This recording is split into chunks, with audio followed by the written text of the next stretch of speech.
Are you really listening? Do you sing along? Is it the beat that drives you? I'm still new at this. The things that you're going through, you like 808s or lyrics that are spoken true. And what do you let your child listen to? Is it Sunny Bama or Walk a Flock of Flame? Disgusted by I guess looking for a change. y'all can see me now. Repeat or more of the same.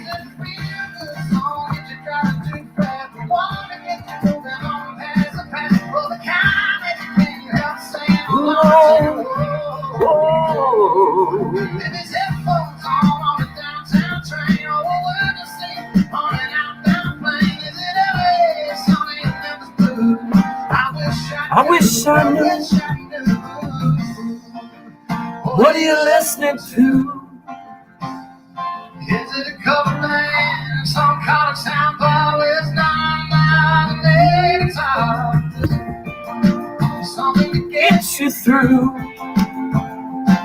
Just a sad song playing on the radio station. Tears still fall and hearts still break. Cause you're Hanging on. about Someone new. What are you listening to? That record on. And I let it play again and again. I put that record on. I love that part. All right, good folks.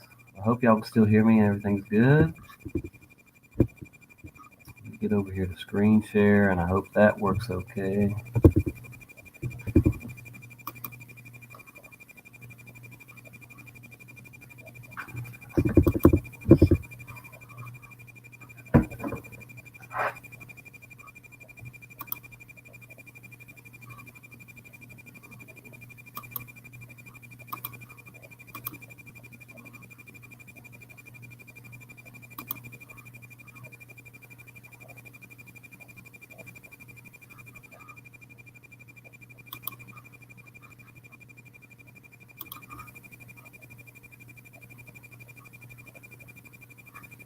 Bear with me here. I'm just trying to get this lined up. All right, so hopefully you can see this here. The Chinese moon rover has apparently been on the dark side of the moon for a year. What? Very, very crazy. Lots of propaganda here for you. I'm going to play these 5 videos. I might stop during some of it because it's so outrageous. Naysay and their crap, and it's just unreal, folks. So here we go.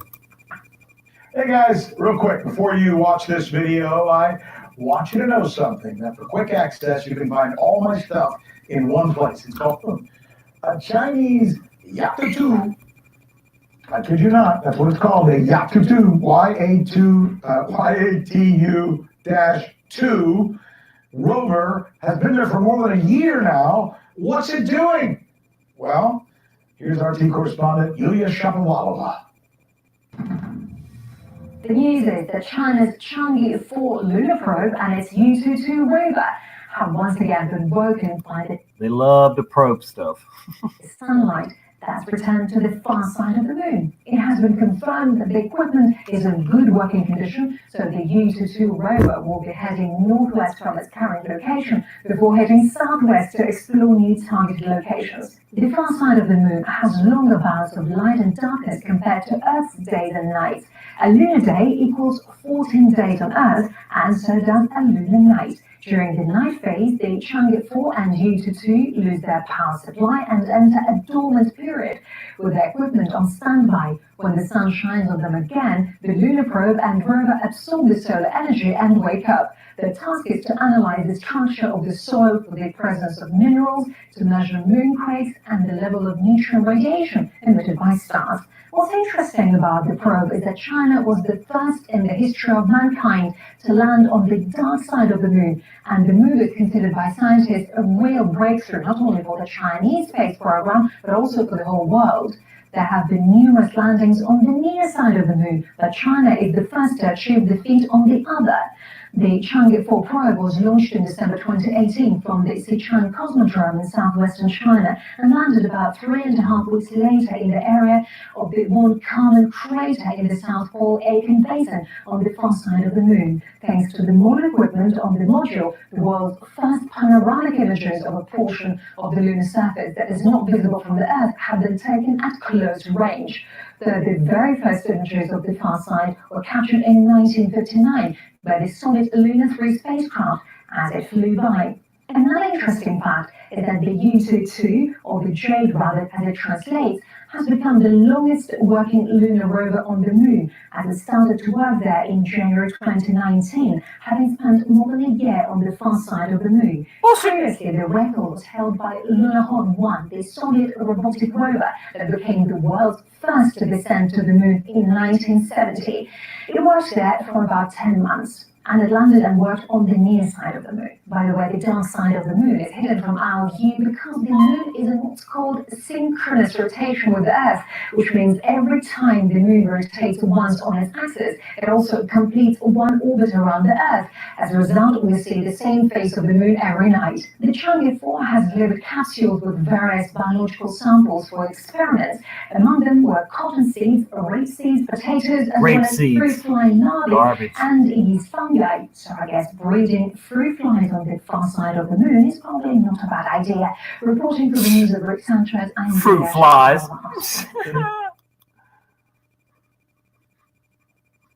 Well, I tell you, so much hogwash. I hope y'all are getting this.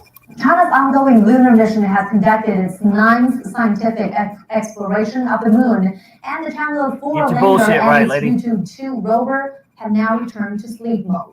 The rover traveled more than 280 meters this time, a record for any lunar device.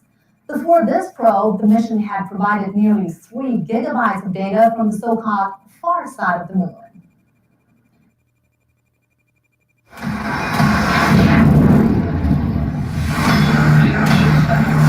Sorry about that. I can't see the chat right now because I'm watching with y'all. Maybe I can do it on my phone. Hang on, bear with me. Let me get rid of that too.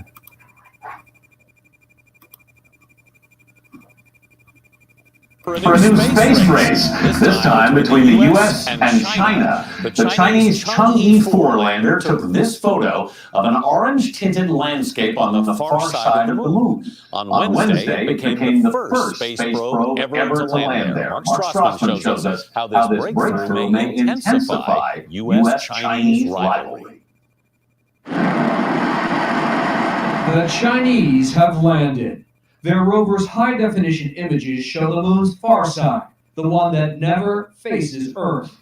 China intends to be a space power, to walk on the Moon and eventually establish a lunar base. The Asia Society's Isaac Stone Fish is an expert on U.S.-China relations. What a change it's been from a year ago, several years ago, when the question was, can China innovate? Can China keep up? And now it's more of a question of, are they reaching parity and what happens next? That's one small step for man, one giant leap for mankind. All 6 crewed Apollo flights, beginning in 1969, landed on the Moon's near side. 12 men, all Americans, left flags and footprints, the last time in 1972. NASA's focus then shifted to low Earth orbit. In 2017, President Trump signed Space Policy Directive Number 1. The Moon is again America's top spaceflight priority. It's time to take all of what we've learned on the International Space Station and go to the next step for a permanent presence on and at the Moon. Jim Bridenstine, NASA's administrator, talked to us about the symbolic and scientific value of landing again on the Moon. We're the only nation on the Earth that's done it. All these other nations want to do it. How important to deeper space exploration, Mars, wherever, is a lunar presence? It's critical. So this gives us an opportunity to prove they want to probe Uranus. Work for a lengthened period of time on a world that's not our own. NASA is planning for a solar-powered mini space station to orbit the Moon called the Lunar Gateway. the next step to a Mars mission. Partners will include other countries and other companies. Their competition? China. We are reaching a new era of U.S.-China relations that seems defined more by competition and collaboration. And a space race could certainly be a part of this future. A glimpse into that future just landed on the far side of the moon. For CBS This Morning, I'm Mark Far Strauss. side of my ass. It is the next frontier in terms of a defense space race, and Sure is. China is our number one competitor up there right now.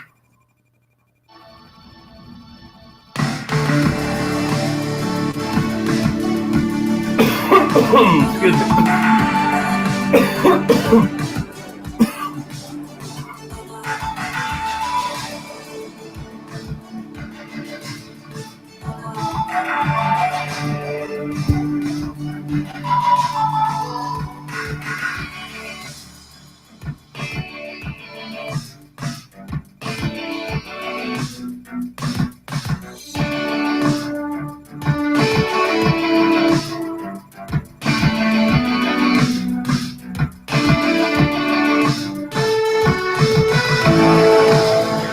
I am extremely excited about seeing this rover collect its first sample that we may possibly bring back to Earth. This time, we're looking for signs of past life, and that to me is just amazing.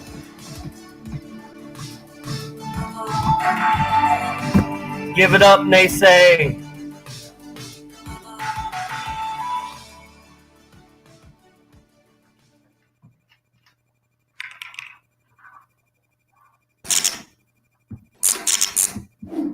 This dude. Are we in a new space race with China? The current NASA administrator, Jim Bridenstine, doesn't think so. He has been quoted as saying, "That race is over. We went to the moon and we won. It's done." But even he has publicly recognized that China is making enormous strides. In a tweet on January 2nd, he congratulated China on the first ever successful lunar landing on the far side of the moon, calling it, quote, "a first for humanity and an impressive accomplishment." Some American officials, however, see China's lunar landing and other aspects of its space program as alarming rather than awesome. Vice President Mike Pence, for instance, said that China's landing on the far side of the moon, quote, revealed China's ambition to seize the lunar strategic high ground and become the world's preeminent spacefaring nation. He also accused China, along with Russia, of developing military technologies like anti-satellite weaponry. So clearly, depending on your perspective, China's space development is either awesome or alarming, or both. In any case, there is no doubt that China is racing to catch up with the US space program.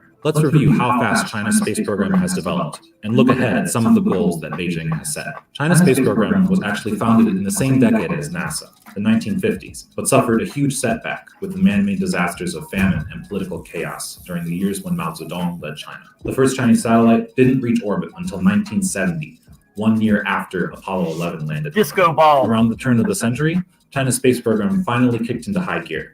Since 2003, when astronaut Yang Liwei became the first Chinese person to go to space, China has sent 11 different astronauts into orbit, including the first female Chinese astronaut, Liu Yang, in 2012. In 2018, China conducted 39 orbital launches, more than any other country in the world. The US was second, with 34 launches.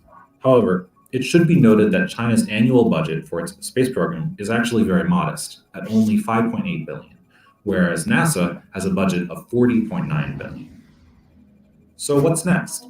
China has big plans for the moon. The aforementioned lunar landing program is well developed and has been a focus of public attention and national pride in recent years. The program is named Chang'e, after a goddess in Chinese mythology who lives on the moon. In an online poll, Chinese citizens chose the name Yu-Tu, or Jade Rabbit, for the lunar rovers that have twice accompanied the Chang'e landers. Yu-Tu also happens to be the name of a mythical creature who is the pet of Chang'e.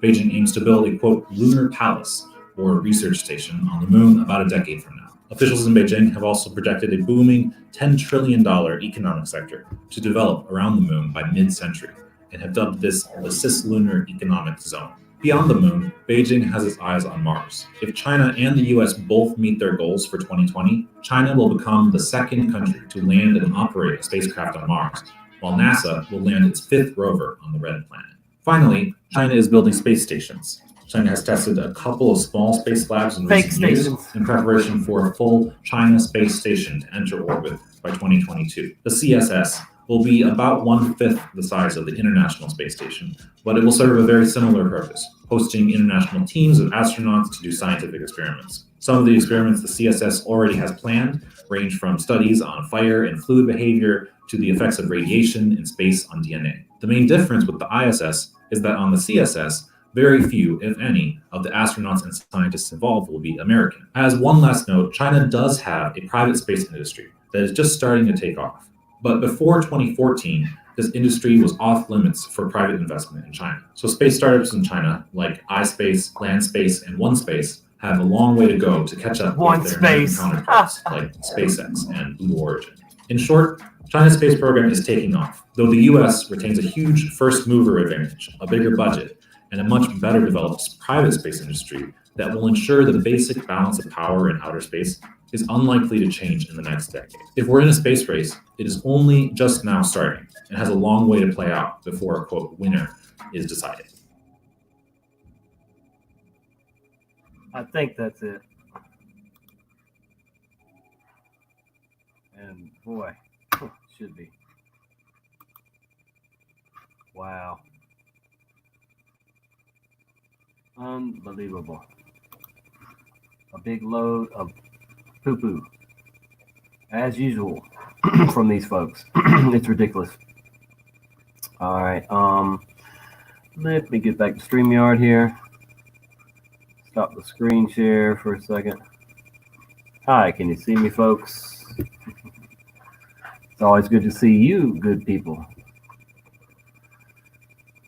Whew. Yeah, I can only take so much of that stuff, but it's good to see what propaganda they're putting out there, what they're trying to get people to believe in, and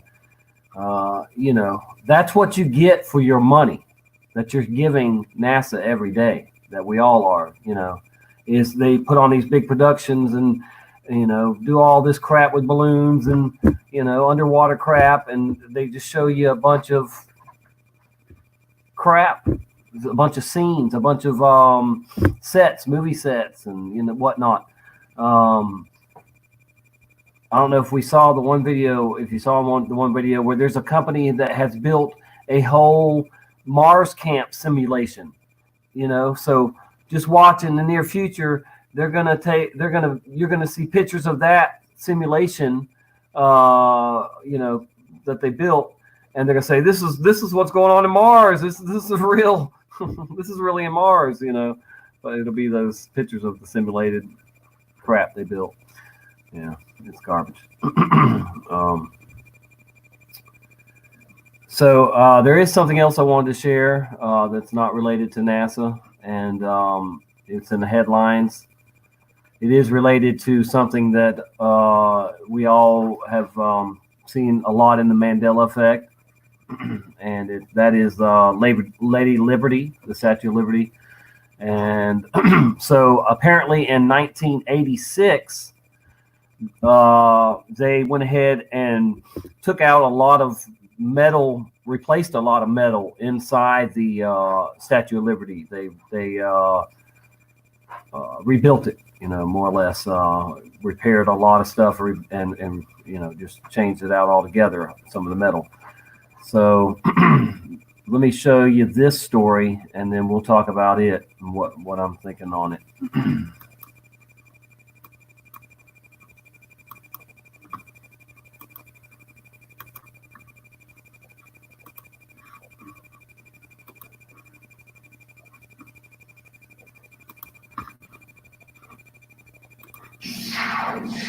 It's unusual seeing a cross inside of a cathedral, but this one having a connection to Lady Liberty. A Liberty Cross hanging inside of St. Peter's Anglican Cathedral here in the capital city. Church officials with documents showing that this metal cross is a piece from the original Statue of Liberty. Lanetra Bennett has more. Get this. This is how this piece of history ended up right here in Tallahassee. A couple out of Nashville, Tennessee. This is insane, y'all. This is idolatry. This is wrong on so many levels. Bought the pieces of metal back in the 1980s. They happened to be a friend of one of the leaders here at St. Peter's, and they gave this away as a gift. This particular piece, just as you see it, was laying in the warehouse. And all we've done is trim the end. So this is exactly the way that Eiffel had designed it, and exactly the way it came out of the Lady Liberty. Dubbed the Liberty Cross, cathedral officials say it was a part of the support system of the Statue of Liberty. The interior of the statue was rebuilt when it turned 100 years old in 1986. The original ironwork from Paris and some original copper were taken out. Rick and Debbie Stocks from Nashville bought much of it, donating this special piece to St. Peter's Anglican Cathedral. Senior Warden Bud Knipp saying it's more than a piece of metal. We have a lot of missions and ministries out to the community, and the ability to offer this to the community here in Tallahassee, one of a kind, that's really special. Church officials say the piece happened to be in the shape of a cross, hanging it in the south arm of the cathedral. Archbishop Bob Duncan says it's a place where you can come and light a candle and say a prayer. And we're delighted to have this national treasure here in this place of faith and gospel good news.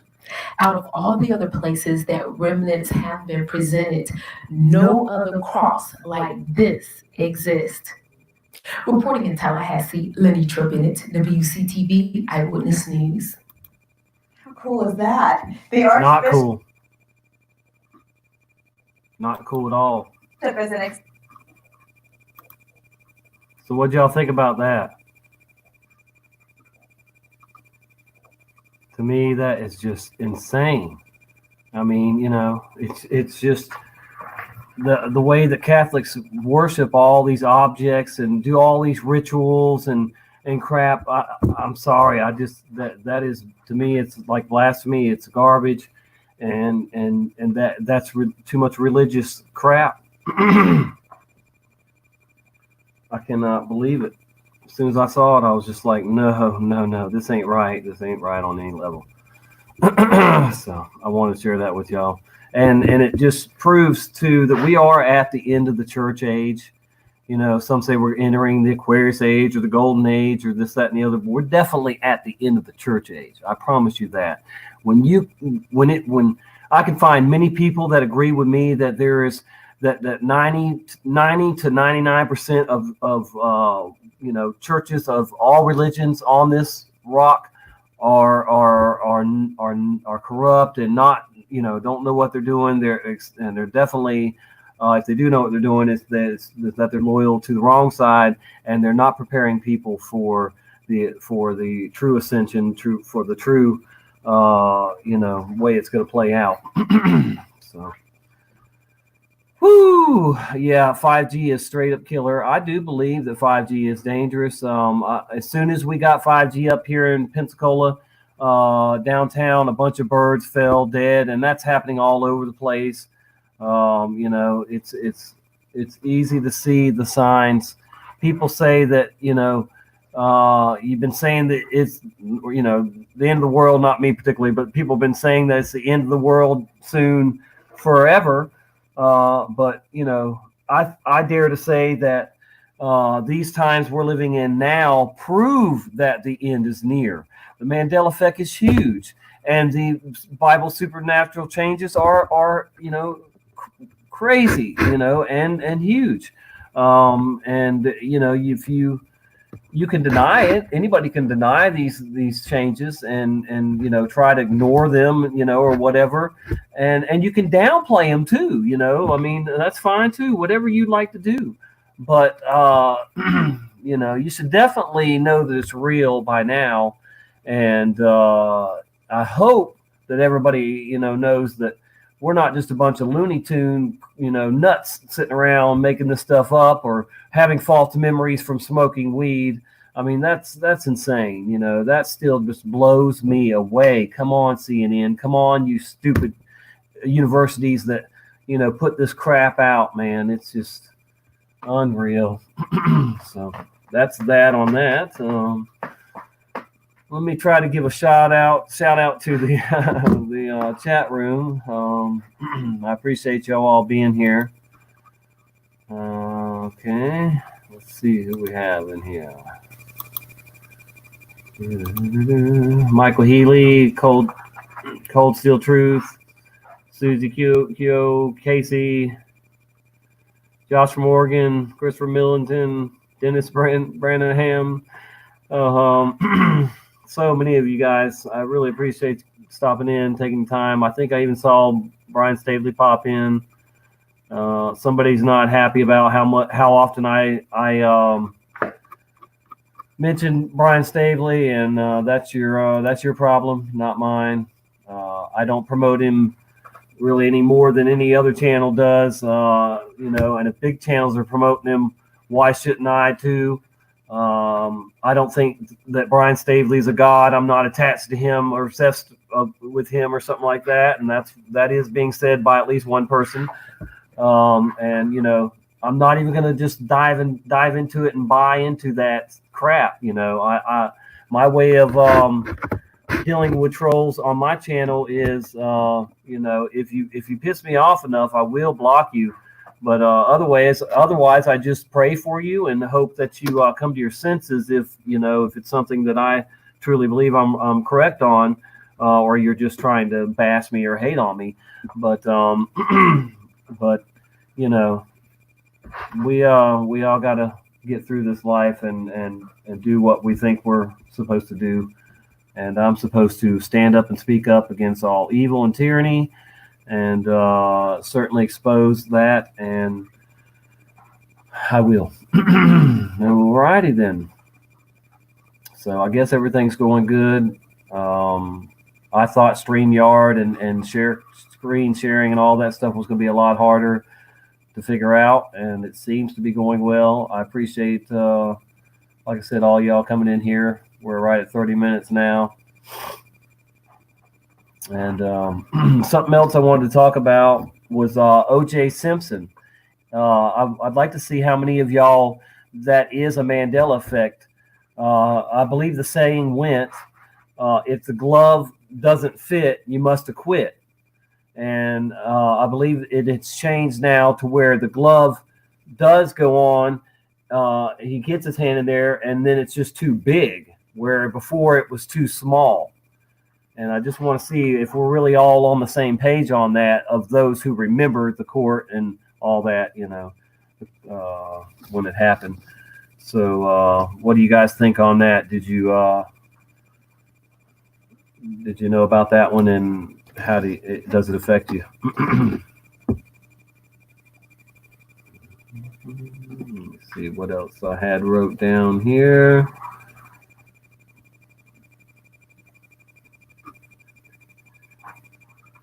That's about it on there.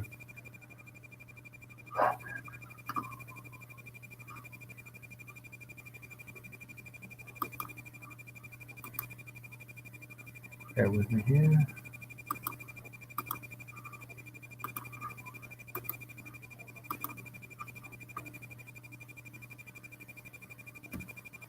All right, just shot that out there for anybody that I've already streamed with.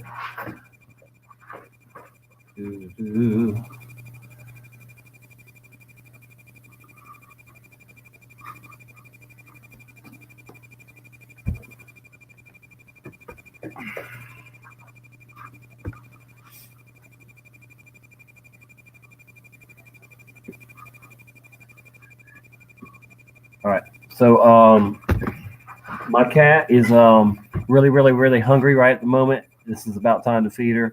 She's been bugging me. So I'm going to play a song real quick, and I'm going to go feed her, and I'll come right back. I'm going to play the same song that I played earlier because I'm probably getting a copyright for it anyway for playing it in the beginning.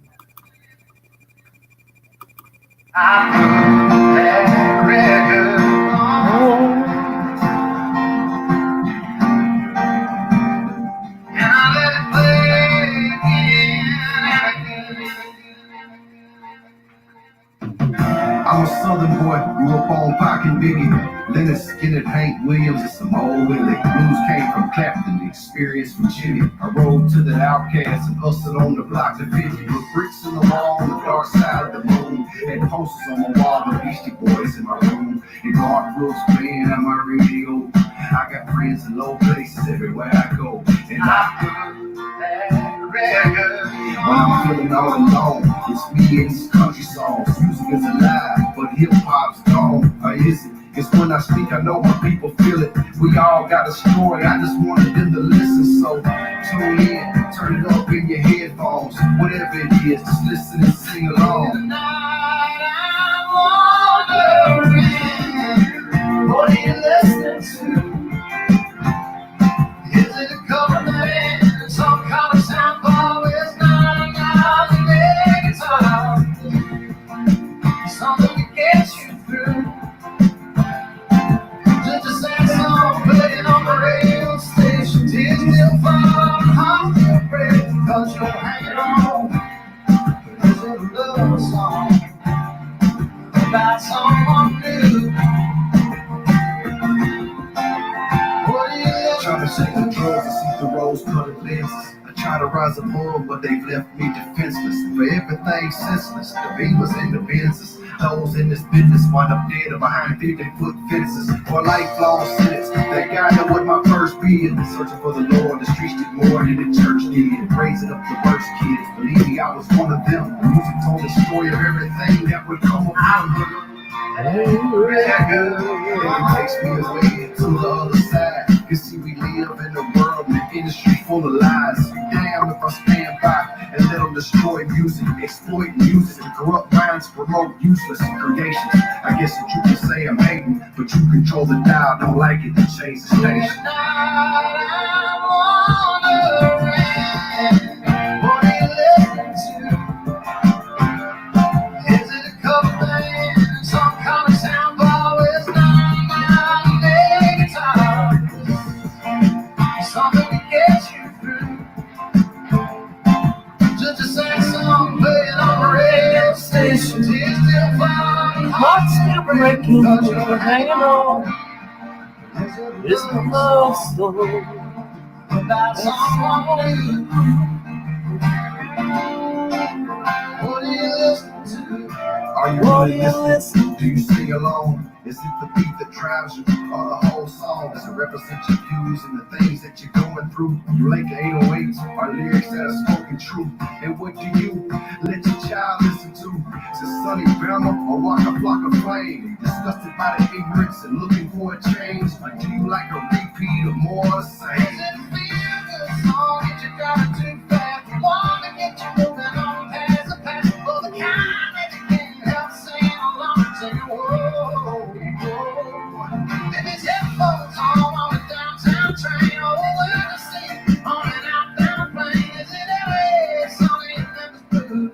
I wish I knew, I wish I knew. What are you listening to? Who are you listening to? Is it a cover band, some kind of sound bar? It's not a guitar, something to get you through. Just a sad song playing on the radio station. Tears still fall, hearts still break, cause you're hanging on. Is it a love song about someone new? What are you listening to? Record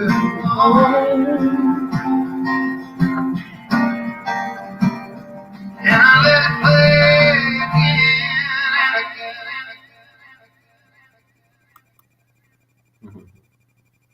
What's up, good people? My cat is happy now. She is chowing down on her little tuna and shrimp feast that she eats every day. She doesn't want anything else with that. Woo! Anyway, did y'all see? Definitely got to plug this video. Christian Knapp's new song. Wow. About being not alone, not a globe. Wow. That is amazing. I know you saw it, Michael Healy.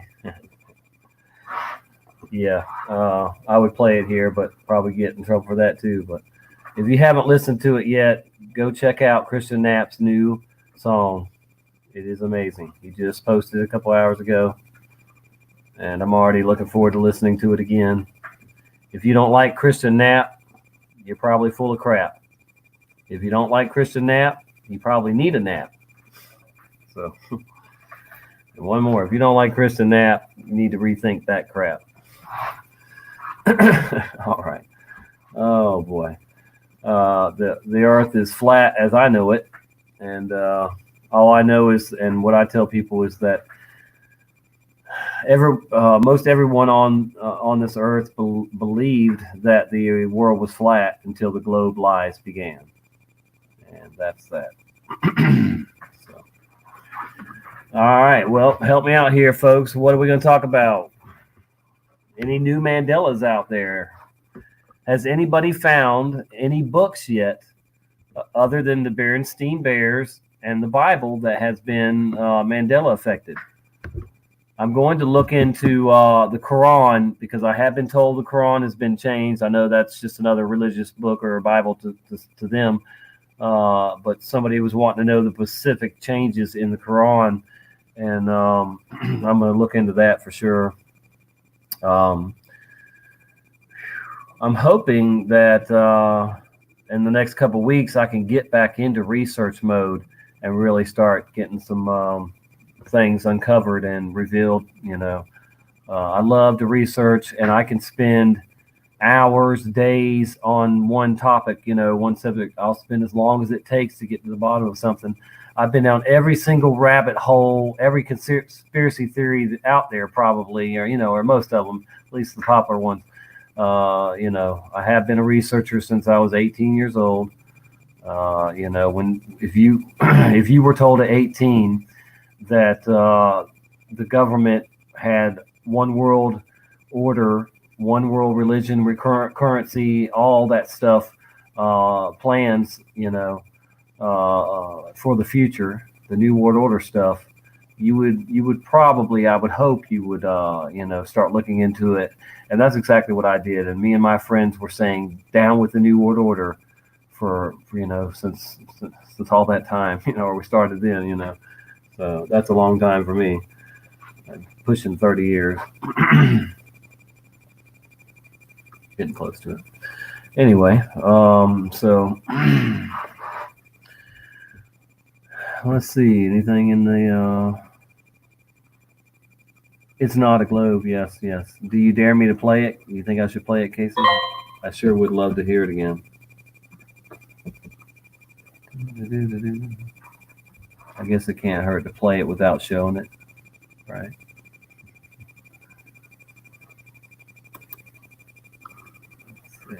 It's not even letting me click on it. Well, but I did get to highlight it, so okay, I figured that out. Hey, thanks, Casey. You helped me figure out how to highlight.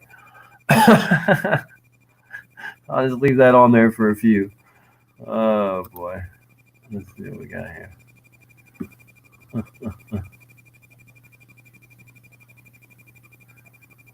Thanks for definitely sticking around, though. I'm sorry if I disappointed you, Michael Healy. I should have had a little more prepared so I could go a little bit longer. And I'm still recovering from being sick, but like I said, I am going to once I get this figured out, I want to start interviewing and let me give Sparky lady some credit too, because after her comment on a video earlier, I thought about this, and we have so many people that interview the bigger channels, and that I would love to interview just us ordinary people that are in this community, and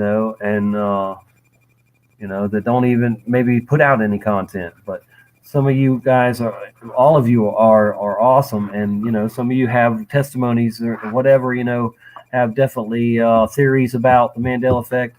If we could get more of a collective idea of things that people believe might be causing it and everything, who knows, we might eventually put this puzzle together and solve it. But I believe that God wants us to seek the signs and be able to see through anything that is trying to be used against us.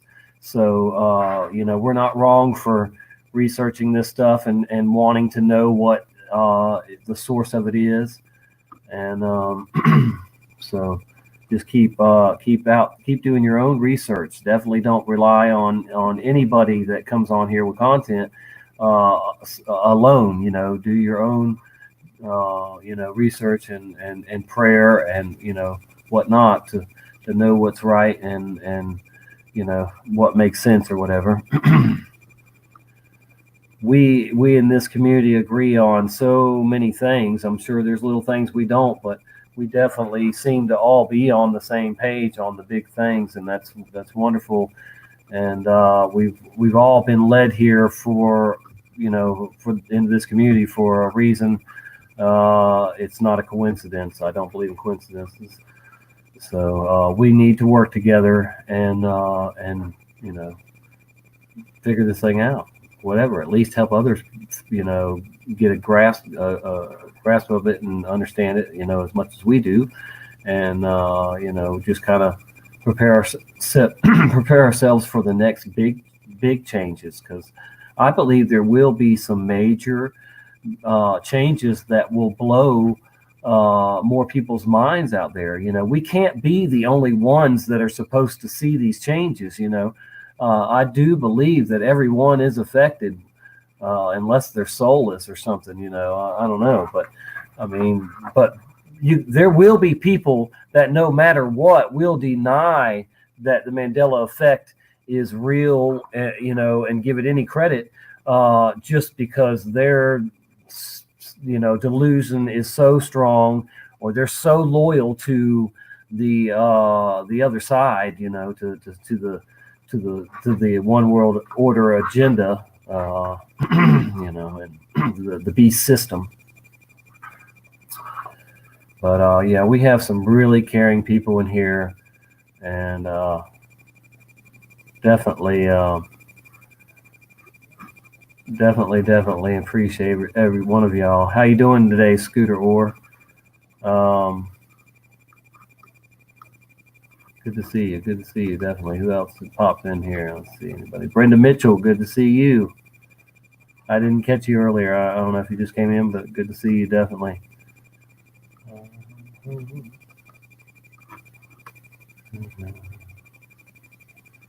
Mr. Law.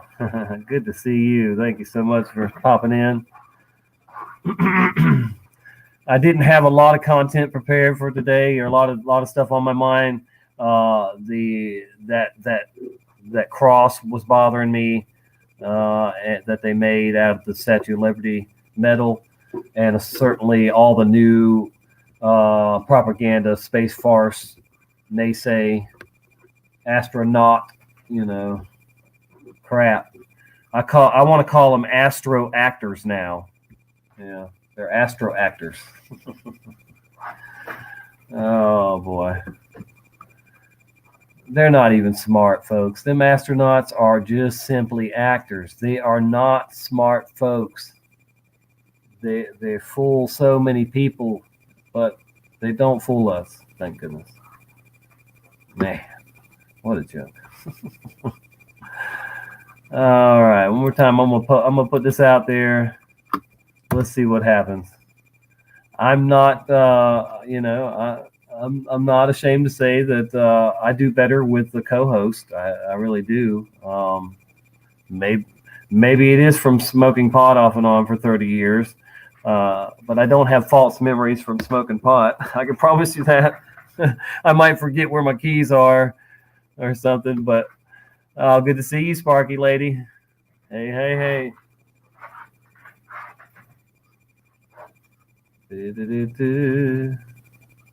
Definitely. I think some of my UK friends have gone to sleep already. I don't blame them.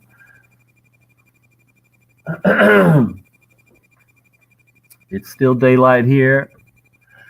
We got some crazy weather this week. It was 75, I think, today, and it'll only be in the 60s overnight. But then we've got some cold coming in where it's going to push it down to the 30s a couple nights, I think. But that's Florida for you, especially North Florida, Northwest Florida. We're considered, like they call us, LA, Lower Alabama. All right, let's see what we got here. Susan says, I'm still awake in the UK. Nice. All right. I'm going to pop over here. Real quick, bear with me, and try to over here. That. And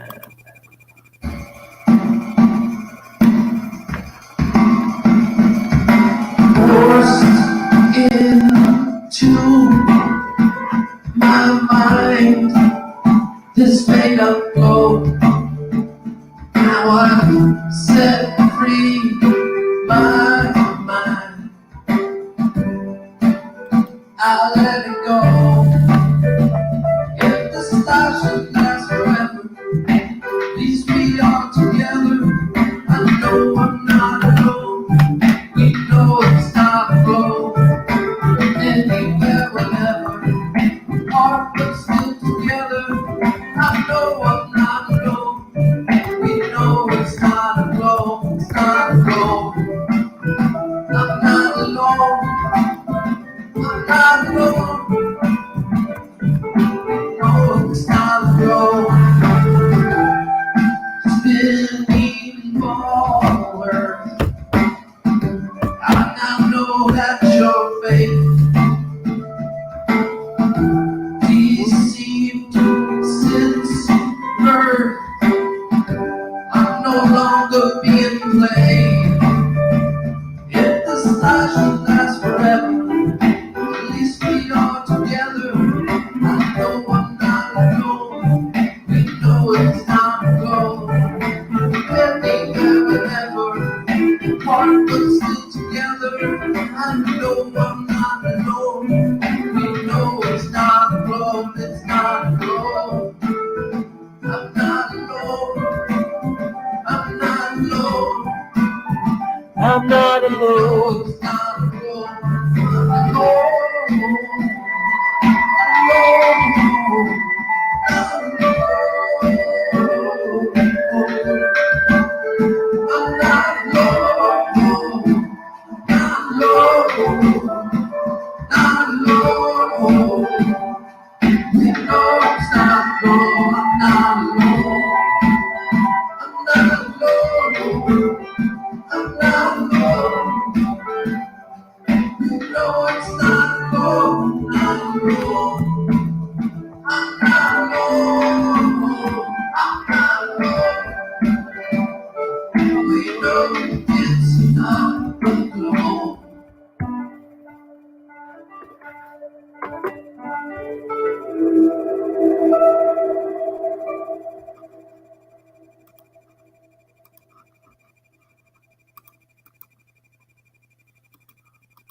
wow. I don't know about y'all, but I love that. I love the message too. There's the link for it. Somebody already shared. Casey had shared it too. But Christian Knapp, like I said, you must be overdue for a massive crap if you don't like Christian Knapp. Oh boy. I hope y'all heard that all right. I hope it was coming through okay.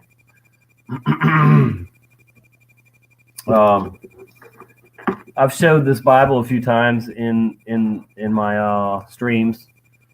This is my Holy Bible that my father gave me in September of 1994. Anyway.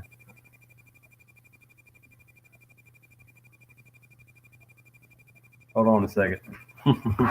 Look outside.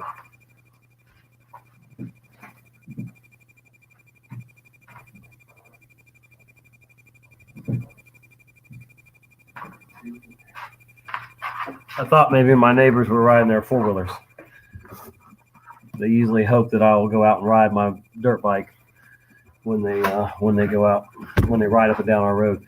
Okay, anyway, so I just wanted to let y'all know I've had this Bible since 1994, and I've read it many times before and after the ME changes, the supernatural Bible changes, scripture changes, and I just want to say I'm never going to tell anybody not to read the Bible, but I just hope that they use discernment and they pray about it, and they if something doesn't sound right, or it sounds like it's making fun of Christ, whatnot, then definitely try to seek out the what's right and wrong there. The Bible will disappear one of these days, or they will make it so crazy sounding and whatnot that nobody will read it. But one way or another, the Book of Eli the movie shows, that there will be a hunger for the truth, and I think in that point, people are just that'll probably be the tribulation period, the later half or something, of course. But if I didn't healthy, I will check that out. Did you? She's got some videos on the Bible changes, yeah. But I remember when I saw the Lord's Prayer changing, and the first sentence in the Bible went from God created the heavens and the earth to the heaven and the earth, and of course the the lion will lay down with the lamb, not the wolf dwelling with the lamb. That was absurd. Anywhere that it says in the earth instead of on the earth, yeah, that's wrong. And I have found many words in modern day words in the Bible that were not there before. And in most cases, I can look right at it and tell you, or myself, when I'm reading it, that what it used to say, and I, and just like wineskins, that was a huge one for me. Wineskins was definitely in this Bible right here several times, and now it's not. It's been replaced with bottles, and that just doesn't make sense to me or many others. But anytime I tell you that there's been a change in my Bible, that's from me 100% knowing that I have read this Bible in my hand many times before and after I noticed the changes. So I will go on record to say that this particular Bible, that is almost 30 years old now, has supernaturally changed, and I'm not crazy. And it isn't from smoking weed, I promise you that. This Bible is the only thing I have today that has been with me my entire almost 30 years that I've had this. I've lost everything I own in one situation or another, or one reason or another, a few times. I've lived in 6 states. I've lived in 14 cities, so I've moved around a lot. All right, but this Bible's always been there with me. And just a few years ago, 5 years, I don't even know how long it's been now, but I've been down here. This spring will be 7 years that I moved down here from Tennessee to Pensacola, Florida. All right, so this Bible, of course, came down here with me, and there was a major flood. They said it was a 100-year flood or 500-year flood, something like that. And I lost everything except some clothes hanging in the closet. And I tried to salvage some other stuff, but it ended up mildewing anyway. So this Bible was basically the only thing that made it through the flood. And I had to move to another house, and I laid on the floor in an empty house, not even with a pillow or blanket for the first couple days. But I had this Bible, to comfort me, and and I couldn't even get help from stupid FEMA or Red Cross. None of them wanted to come out and bring me any food or anything, any blankets or anything like that. And there was a man next door, an old man named Tom. Yep, another Tom. He's no longer with us today, but he shared his food and his blankets and stuff with me. And one thing led to another. I shared my testimony and anything that the Lord and the Holy Spirit put on me to share with Tom. And Tom was a very bitter man, and he had spoiled his 2 daughters very, very much. He just worked to spoil his two daughters, and that, you know, and he spoiled himself too a little bit, you know, probably too much, but he you know, he definitely had a hunger for knowing the Lord and knowing you know, what he should do, and you know, before he dies. But yeah, so I miss Tom a lot for the help he gave me, and for, you know, him always having a hunger for you know, the stuff I would share with him. And he had Alzheimer's and dementia, and that always hurts me because I know that the chemtrails play such a big role in that.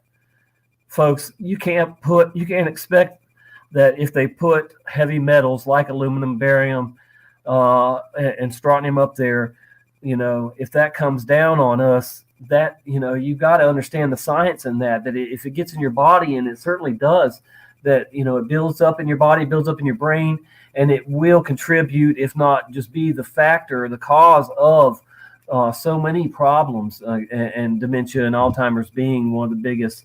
You know, so we've got to always just, you know, man, just be aware of what they're doing. They are spraying toxic stuff up there, and it's not healthy long term for us. We might not be falling over dead daily from chemtrails. I get that, and I'm not trying to scare anybody, but I'm just saying that, you know, I've been watching them spray up there for too long now. I'm so sick of it, man. And now they're finally admitting it, but yet they're just, you know, going to keep on and expanding it even more. And it's just a bunch of garbage. I am 45 years old, Susan. I'll be 46 in July. I was born in 1974. Yep. Whoops, sorry. All right, let's see. Anybody I missed in the chat? I really appreciate you guys being here. Like I said, this is only like my third live stream by myself, or from this channel anyway. So bear with me, you know. I'll either grow or flop, but, you know, I'll still be here, you know, in this community, you know. But I am going to do my best to get back in research mode, and certainly bring y'all new stuff. I have plenty of Mandela Effect videos, and maybe I should show a few of those, a few of my residue videos. Maybe there's a few people here that haven't seen them. I'll show you first. I'm going to show you the Sally Field one. I did label it as Sally Field solved, you know, her Mandela Effect solved, but Sally Fields could be so Mandela affected that she doesn't realize her last name changed from Fields to Field. You know, she says it doesn't bother her because, you know, she doesn't even want to engage in it. She says she doesn't care and all this stuff, you know. Well, you know, because she probably has been asked by a lot of people, you know, what's going on with that, and and I would ask her too. My mom's favorite actress is and always has been Sally Fields, and that one definitely affected my mom. My mom is 70, 71 or something, and another thing about my mom is she has always spoken out against chemtrails too. She knows that it's garbage, and, you know, I appreciate my mom for her honesty and things, and for her activism on that end at such, you know, an old age. And yes, her brother works at CERN. We cannot forget that Sally Fields' brother is a scientist at CERN, and, you know, maybe the consequences of him trying to play God with CERN, you know, there are the residue, the ripple effects or whatever. I don't know, you know, but something is certainly up with that, you know. And let me go ahead and get back into share mode real quick with y'all, and we will go ahead and show that one.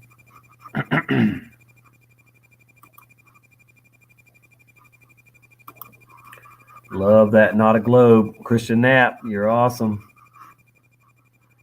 Definitely awesome. All right, let's go over here to here. Yeah, you can see we're live on here. This is my channel, and I've lost a subscriber. I was at 355. That's all right. It goes up and down. I'm not here for numbers. I'm not here to try and impress anybody. Play any games. Don't have a hidden agenda like so many. So videos. There we go. So you can see the many residue videos I have of all kinds.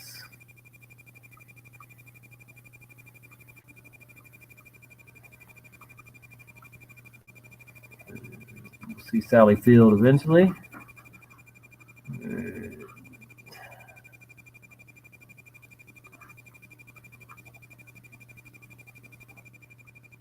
Sally Field, 372 views. It's not very long, 58 seconds long. So here we go. Well, we set it up for the Timberwolves, and we do it to humiliate our smaller guests. Sorry about that. You hear when you come land and feel feet? Do people, does it annoy you, and I'm asking this because it drives me crazy when people refer to you as Sally Fields? Oh, yeah. Yeah. I don't think so. You don't care. Well, Why do I care? You don't. I don't know. Maybe I don't know. I really always have. It's always, I guess it's easier to say you and not go feel good. I wonder if it's the cookies that Mrs. Fields and the cookies that did this. No, I'm not really The strawberry fields. And do we care, really? I think I Yes, do. we care. Where did you grow up? I grew up in the San Fernando Valley. I grew up in Oh, really? Yeah. So, wow. What'd y'all think about that?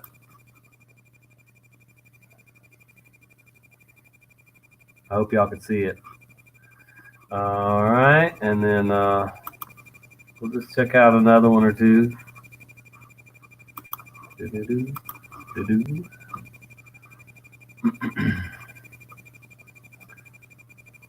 This one doesn't have very many views.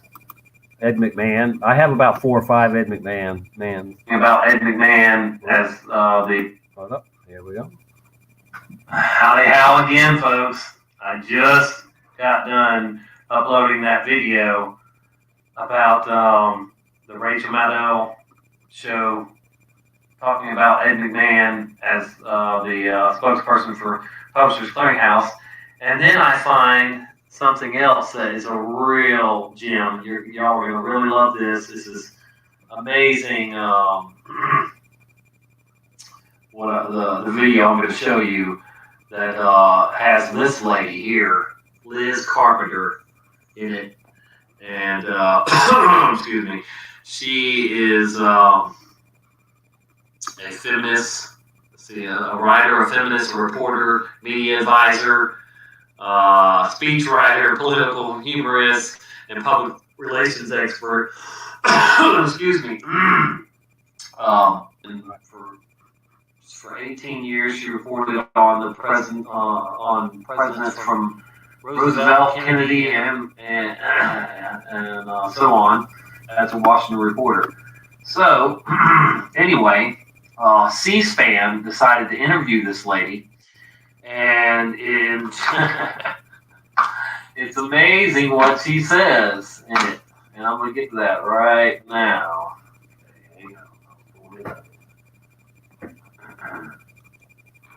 All right, so here we are. There she is. And this was C-SPAN, September 17th, 2011 interview with her. Notice how it's before 2012, too, please. All right, ready to hear this? It's unbelievable. Clearinghouse. And so you find me on bad days when I worry about money, taking those little stickers and almost putting them on a magazine you want. Have you ever been hooked on the Ed McMahon? Buy more magazines and you have a chance at $10 million and the subject. Okay, it looks like the interview was done in '94. Bring you a dozen roses at $10 million. Well, I got hooked early because I thought that it would be, way out of all my troubles, the way to 3 college education. And so you end up doing that. Then you find they put you on other sweepstakes lists. I mean, suddenly I was being deceived with a contest for kiwi fruit in Florida. And again, for Jaguar bonus, and you're taking those little gold seals. Meanwhile, the letters are coming in with Elizabeth partner in Boston Gold, moving from. Okay, let's hear it again. Well, if you've ever been hooked on the Ed McMahon, buy more magazines, you have a chance at $10 million, and there's a truck just waiting down the hill to bring you a dozen roses. So there was that. She definitely said, Ed McMahon bringing you a big check with the roses and all that. So, she's not very exciting. I get that, Let's see. Let's do this one here.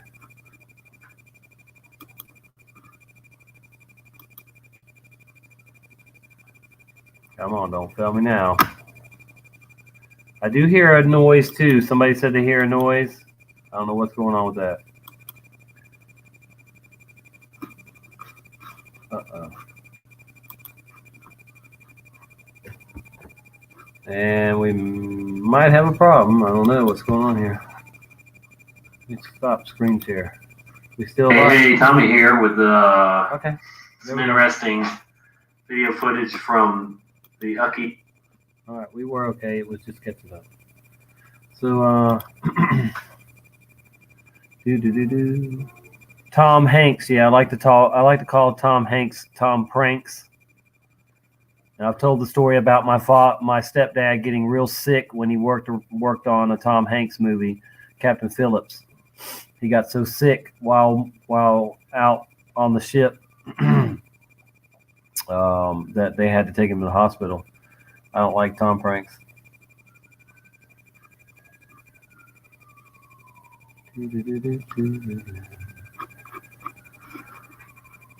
Oh, man. All right, let me get back to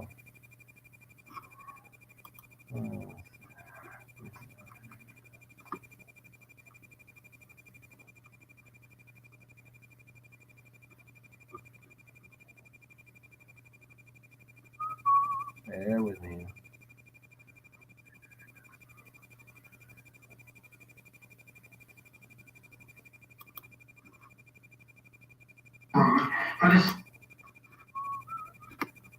Yeah. Ow. That was loud.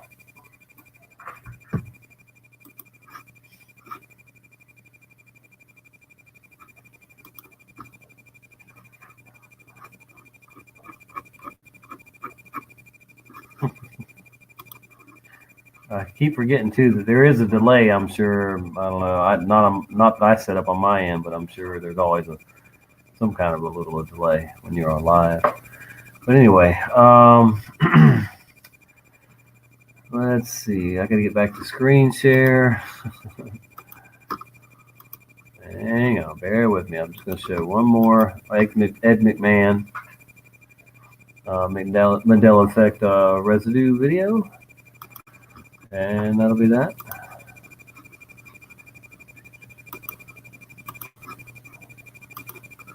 With just a little bit more Ed McMahon Publishers Clearinghouse residue.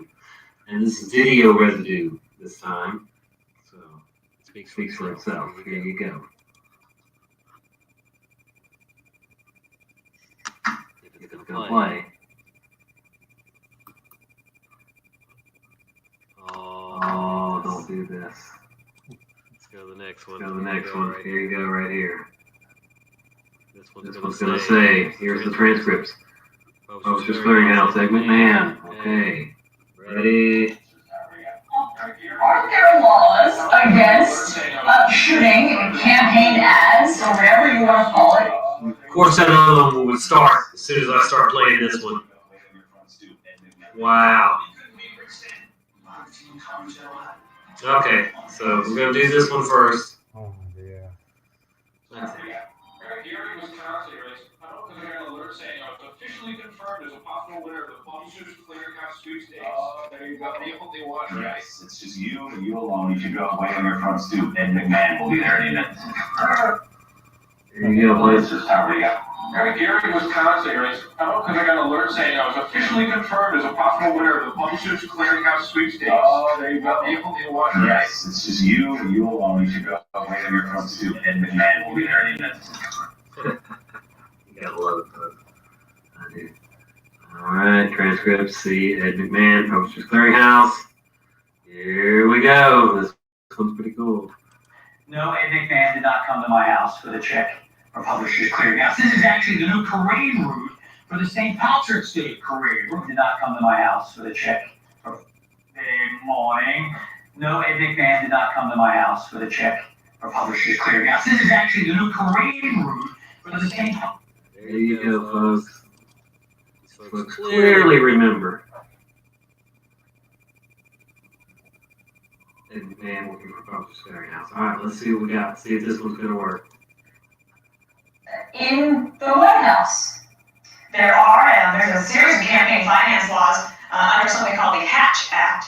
And I think what's happening here is it's not just the video, it's over and over again, lots of different things. One of the solicitations that they sent out recently, at the very bottom in the fine print is where it said, you basically could read that to mean you don't have to donate in order to participate. But this is the President of the United States, not Ed McMahon's Publishers Clearinghouse.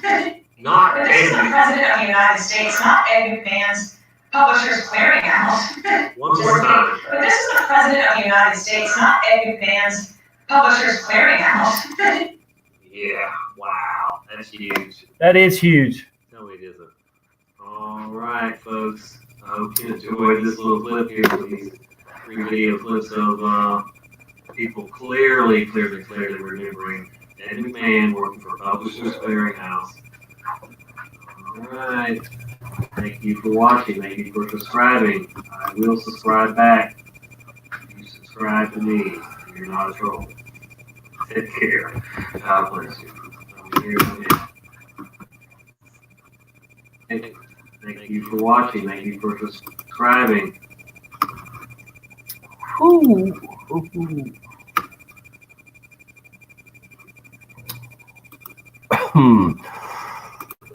Excuse me.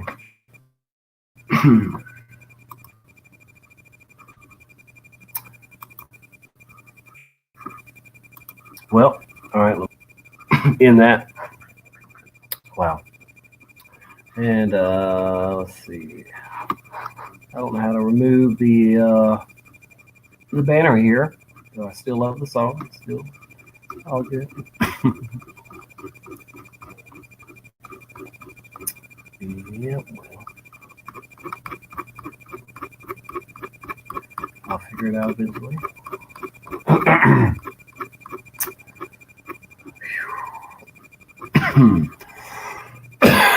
Sorry about that. I had to medicate.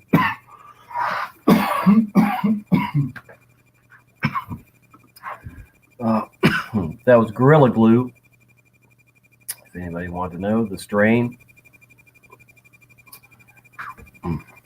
All right. So,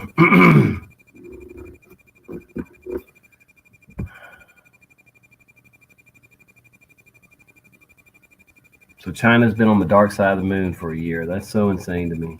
I still, it still blows me away. And we know they're not. I mean, obviously, space is a joke. Space is a farce. And then them saying that they're introducing fruit flies up there, and all these seeds, like they're gonna plant shit on the moon. And then what? They're gonna send robots up there to harvest the shit. Hey man, we got some moon bud. You want some moon bud? We grew this shit on the moon, man. You gonna get high as the moon. Oh my dear. So, according to one of my haters that commented earlier on one of my videos, that I shouldn't shout out Brian Staveley. So, shh, don't mention his name in here. Oh my God. Oh boy. I think I'm one of the last ones in this community that would get obsessed with anyone. You know, only one I'm obsessed with is my Lord and Savior. You know, I mean, I promise you, I don't make gods out of any human being, and I don't have any like crosses on my walls and pictures of fake Jesus or whatever they think Jesus looks like, and that and I'm far from being Catholic. I've always known my entire life that Catholics were doing it wrong. I come from a fundamentalist background, which a lot of people say is a cult, and so, and I see that in some ways. I get that, but I do pray for the people of my home church and the Bible college there, same Bible college that my dad graduated from, and he just, instead of becoming a pastor, he pushed that away, just like I've done all my life, is do my own will, not God's will. So if there ever was a calling, which I feel there was at one point, for me to whatever, do something in some kind of ministry work, I pushed it away, and and I'm glad I did at this point too, because of what I know. And I will continue to say that 90 to 99% of churches everywhere are wrong, and they don't have to be, but they're wrong. They're not putting out the right information. None of them, almost none of them, even preach out of the Bible of Revelation. So why are they so scared of the book of Revelation? Because it's so telling. Because it's it says that everyone will be judged, and if you take or add from this book right here, you really gonna be in trouble. So do you think that any of us in the Mandela effect community, especially those in the Bible changes part of the community, would risk our souls by saying false stuff to people, saying, oh, the Bible's changing, but it really hasn't? I'm telling you what, I'm not risking my judgment day, my judgment period on false information. I know for 100% that this Bible has changed, and that every single Bible on this rock has been changed, manipulated, and added to and taken away from, just like the Bible says it would be in the end times. And so that's what's going on. People don't read the Bible anymore anyway, but at some point they will turn to the Bible if it's in if it's in hard times or whatever, and if it's not giving them the correct information it used to, the right guidance, if it's being blasphemous to God and Jesus and the Holy Spirit, then it's not right. And it certainly isn't right so far. I haven't seen any good changes in the Bible from these supernatural changes. So I'm always open to theories on it, but definitely it has changed. My Bible's changed, your Bible's changed, and they're going to continue to change. That you can count on. I don't know how rapidly it'll become blasphemous completely or whatever the goal is, but or they want it to be just not make sense, because a lot of these changes in the Bible make the verses that did make sense not make sense anymore. Especially the wineskins one. Nobody's gonna put new wine into old wineskins. They know that, but you could put new wine into old bottles because they're not going to burst. you know, and so that's just absurd. I'm telling you that right now. I'd like to say that, you know, I guess they got it all figured out, but I hope that Awakened Saint comes back at some point. You know, he's a good brother in Christ and always has good information. Already missing Awakened Saint and Photo Helix and others, you know. Hopefully, you know, in the future, if YouTube does kick us all off, we'll keep track through Facebook and other places. If Facebook kicks us off, you know, I think there will always be somewhere for us to meet up and you know, with like-minded people that we found here. And blessings, love and blessings to all of y'all too. Thank you, Susan. All right, cold steel truth. You said you gotta go, guys. My supermodel wife has to be at a shoot in LA tomorrow. Nice. Be careful. I need to pause yet. You're so funny. All right. Boy. It's so good to be around you people. It's hilarious. So don't give up on the word of God. It should be in your heart. You know, it should be imprinted in your heart. That's why when I read the Bible, you know, it's like I can see right through the changes, and I usually, in most cases, can remember the exact words that were there. If not, I know what it, you know, wanted to say before, and now to this day, it kind of creeps me out that the word that I'm the one that discovered this in there. I mean, others might have, but I brought it to the community's attention that the word residue is now in the Bible, y'all. And it's and some say, well, we've manifested it in there because we use the word residue so much. Well, I don't know. I don't have an answer to that. But I know the word residue was never in my Bible, before the ME changes. I promise you. And it's just so weird. It was definitely not in there. Yeah, we do use it a lot, a whole lot. Yeah, that one is crazy. Oh boy.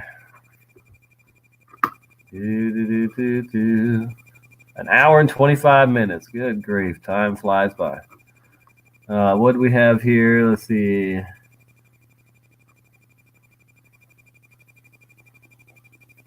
Ammo Walk, did I ban you from your channel? I can't say that I remember. I will look in there. If I don't know.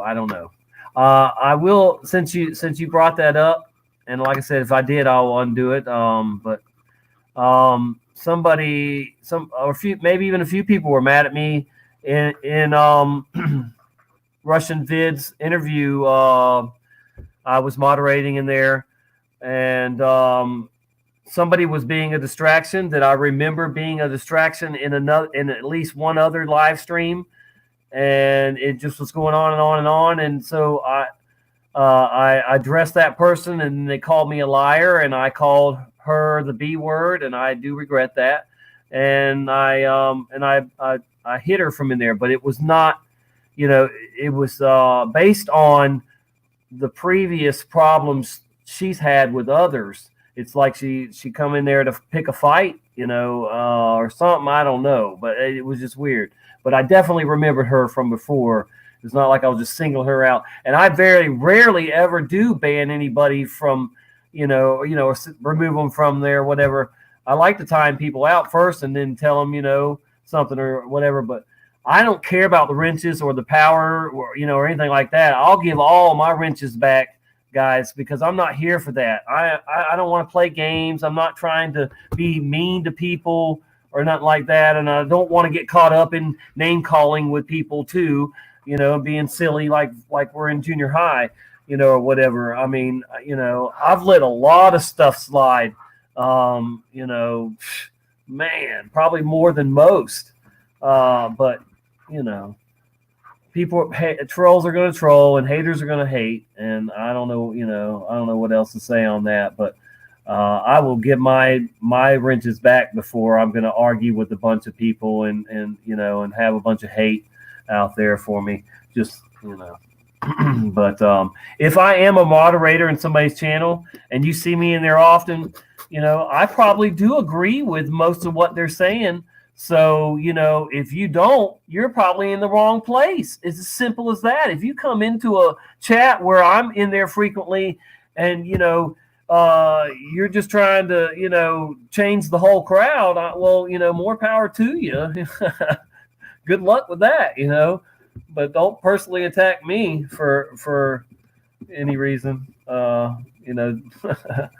But I promise you this: I do my own research. So if you're in the same chats and that I'm in, that it is what it is. You're doing your homework, I guess. I'm not here to convince anybody of anything. I'm telling you my side, my story, my experiences, and that's all I can do. I can do research, and I don't have a hidden agenda. Like so many people do, out there, whatever. I don't know. They're getting paid, or they're just weird, they're strange, or, I don't know. Whatever. But, be kind. Yeah, definitely be kind. And, I try to be, but people are always trying to push your buttons one way or another.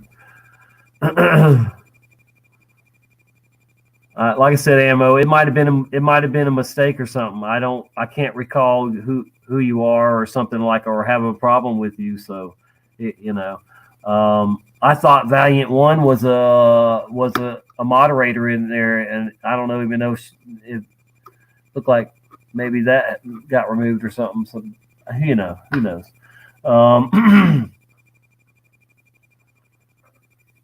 So that character, I'll go ahead and say her name. I think it was Ange Walker. I went back to try and unhide her, or try whatever, because it was just in the heat of the moment anyway. But still, I did it based on from past memory of there just being a problem there before. I wasn't even involved with it. It was a problem. I think it was another chat room, not even the same chat room, guys. But I'm telling you right now, there's, something was not right, and she just kept carrying on with whoever it was, too, and yeah. All right, that's enough of that. So,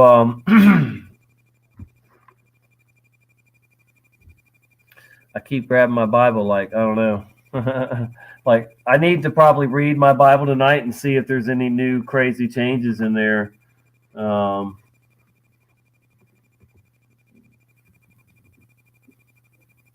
It's nuts.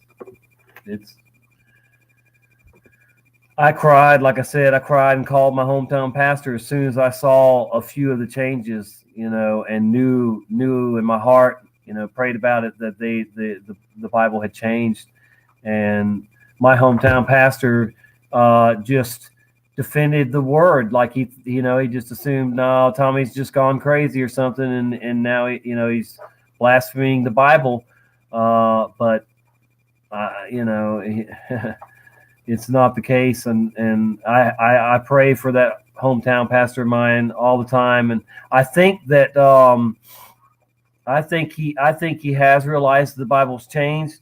But I think he feels like it would scare off the congregation if he told them. And of course he would look crazy, like we look crazy.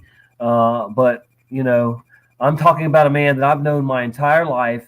I knew his father my entire life, who's not with us anymore. But in my hometown, the school church I was born into, Dunn, North Carolina, Foundations Bible College. It's still there. It's still, you can go there and get your doctorate in theology. Like I said, my father graduated there many, many years ago, but then he just didn't. I'll tell you what happened there. My mom did not want to be there, and she told my father that either we moved to Virginia Beach, where her family was, or she was going to leave my father. She didn't want to, she was a believer in God and stuff, but she didn't want to be caught up in all the religious stuff. We went to church 3 times a week, if not more, and so on and so on. I mean, we were definitely dedicated to the church life and the church, school too. We went to we lived in a house on the school property for a while. It was a nice house. It was on the edge of the property, their property. They ended up buying that house and turned it into part of the school. And one of my classrooms when I was in elementary school was my old bedroom. So there's that. But they have beautiful facilities now too. Of course, I went back as an adult to Foundations Bible College and helped build the church that is there now. And I did like fabricating walls and door frames. It was all metal on the inside and stucco on the outside. I ran miles of conduit. If anybody knows electricity work, I ran conduit throughout the building. And pulled the wire through, and all that kind of good stuff. But anyway, I also did all their landscape, or the bulk of their landscaping, lawn maintenance. I'd be out riding a tractor, mowing acres of college property, and I'd be in a dress shirt and a tie. Be hot, but looking proper, and just cutting grass faster than anybody had ever done before. Oh boy. Anyway, so that's that. Well, folks, you went to Campbell College down the street from Dunn. Wow, I know of Campbell College. Scooter. Man, almost couldn't get that out. That's pretty cool, Scooter. I was born in Dunn. I lived in Benson, right next to it. A lot of people know Benson, North Carolina, from Mule Day, where they have festivals around mules. Anyway, back in the day, the young folks were called Bensonites that used to ride through town, just like you would do at the beach, just riding up and down the strip. We'd just ride through town and we'd talk on our CBs, and we would hide. People would hide, and you'd have to find people using the CB and hints and clues. I mean, yeah. Anyway, good old days.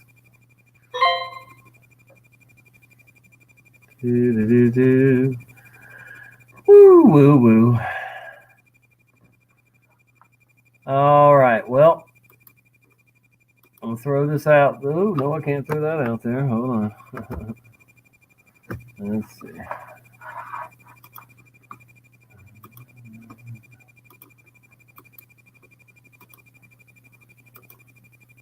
Anyone got anything pressing they want to share? Anybody want to join me?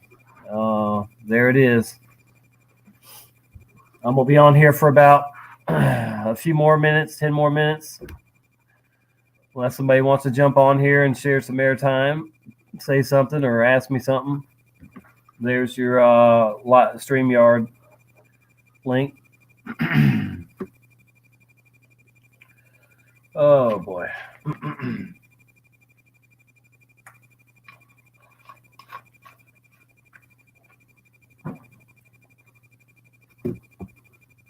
I'm going to be looking into the next couple of weeks. I'm going to look deeper into the China Tiananmen Square incident.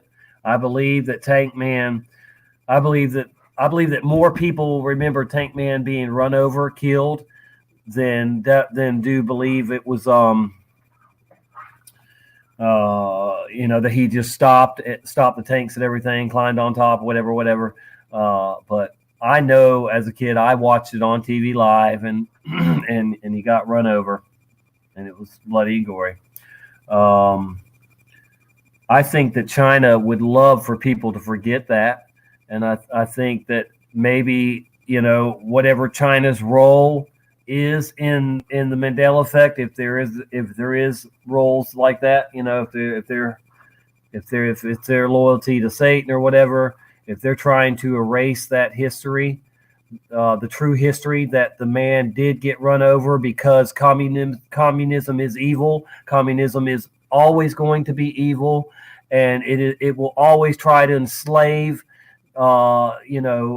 its people. There's nothing good about it. I bet there's not one of you that would want to go to China and live there today.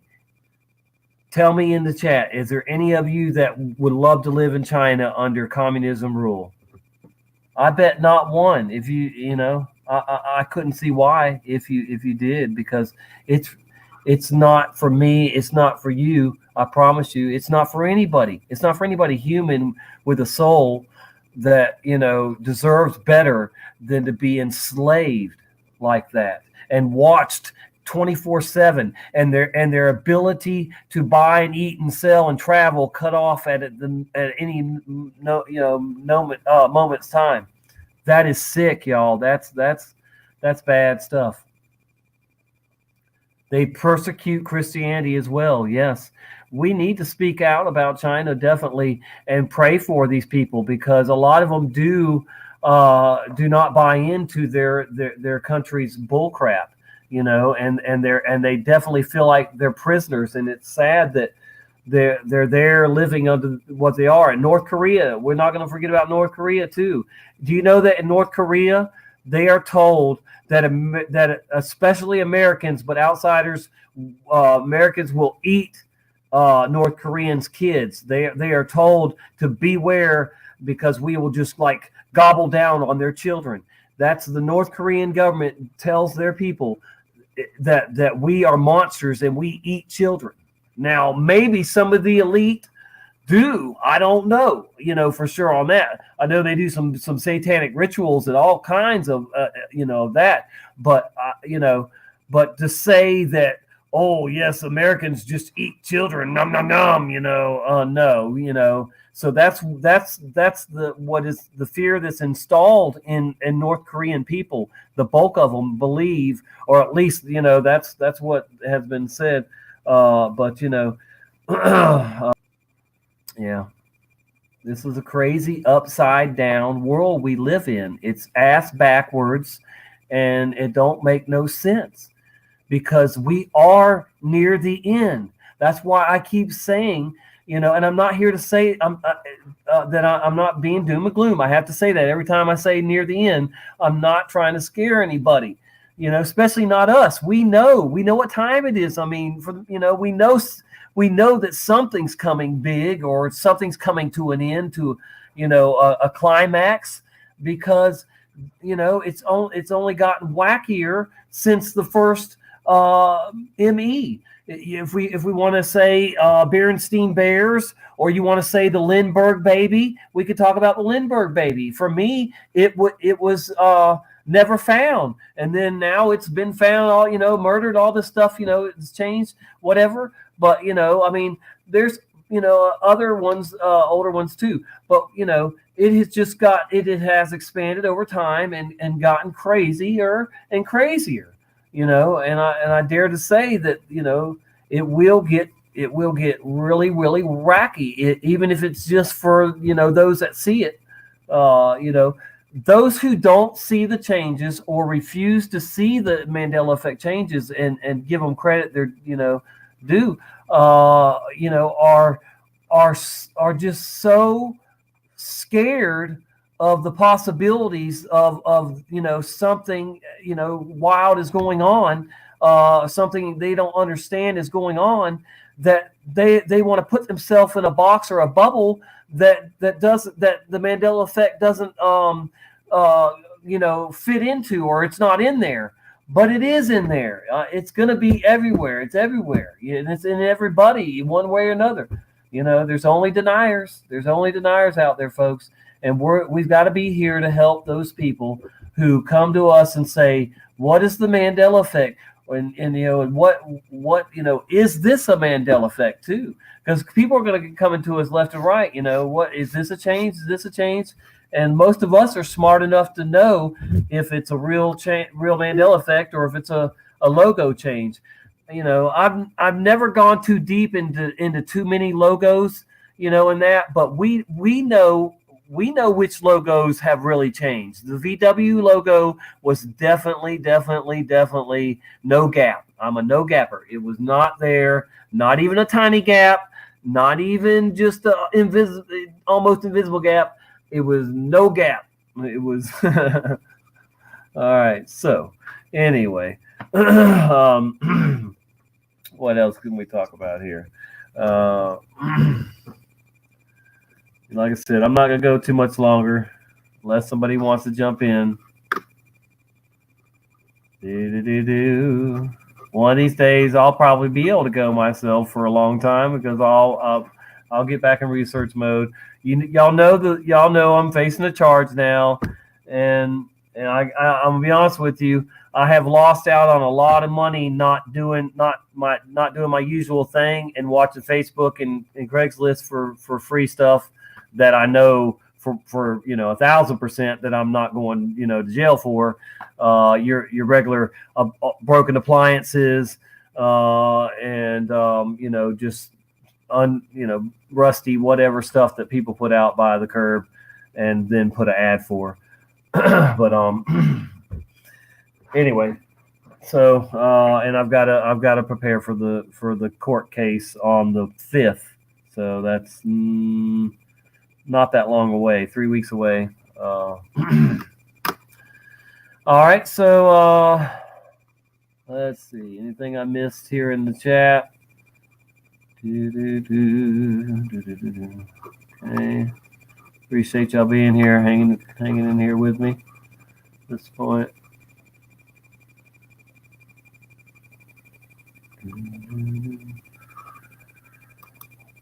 Whew.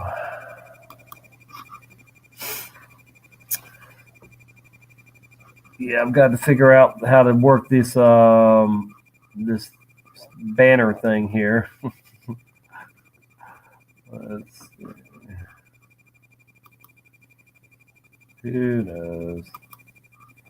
I guess somebody. Let's see. Oh, banners. Okay. This example showed on the screen.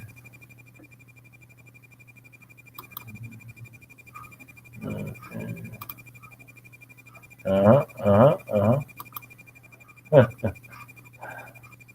Just messing around with this stuff, see what's going on with it. How's it going, Azabel?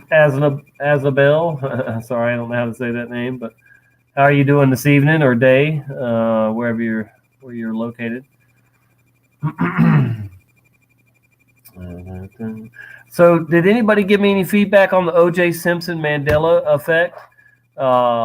Is anybody in here old enough to remember the the day in court where they made O.J. put the glove on to see if it would fit, and the saying was, if it doesn't fit, you must have quit, and it was too small. The glove was too small for him to get it on. And now in this reality, this timeline, whatever you want to call it, but now the glove is too big. He gets the whole glove on, and then there's all this space at the top with the fingers, and that's totally not what happened, when it first happened.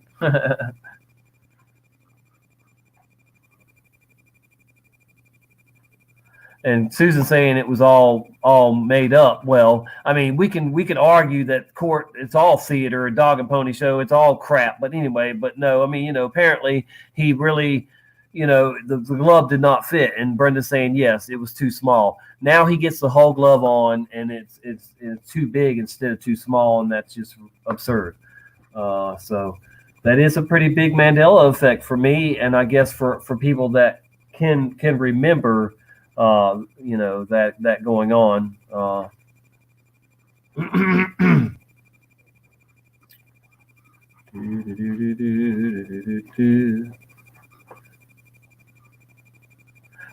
for me, JFK is real simple. There was 4 people in the car. There was only one windshield, and that the driver was suspect number 1. I always believed that the driver shot JFK. He turned and shot him, and maybe somebody else shot him too. But I always suspected the driver. What, William Greer? Maybe, I don't know if that somebody said one time in a recent chat. But so JFK for me is bananas. The whole thing definitely, is you want to talk about it's all made up, Susan. They made a bunch of stuff up around JFK. There's so much new footage and sound and whatnot, angles. That's just mind blowing. But once people my age and older that are still alive die, and aren't able to tell people, hey, JFK, was killed by the driver, or at least, that's the wrong car. There was only one windshield. The driver couldn't have shot JFK or been a suspect to shoot JFK, had there been a windshield like that. That's why it's been inserted now, so you won't think the driver shot JFK. Hello, But anyway, woo! Oh boy, yeah, it's crazy, man, crazy.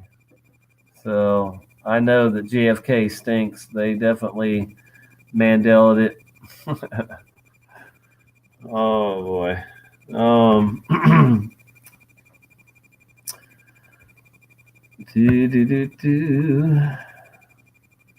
I really wish that Chick-fil-A would be the Chick-fil-A that I used to eat at every day. I wrote that lyric in my ME song if y'all hadn't heard, I did write some more lyrics to that ME song that I first was working on. So I'm gonna still put that together at some point and add that to the other lyrics. But anyway, that one line in there, I used to eat Chick-fil-A every day before they added the K. Well, that's true in more ways than one.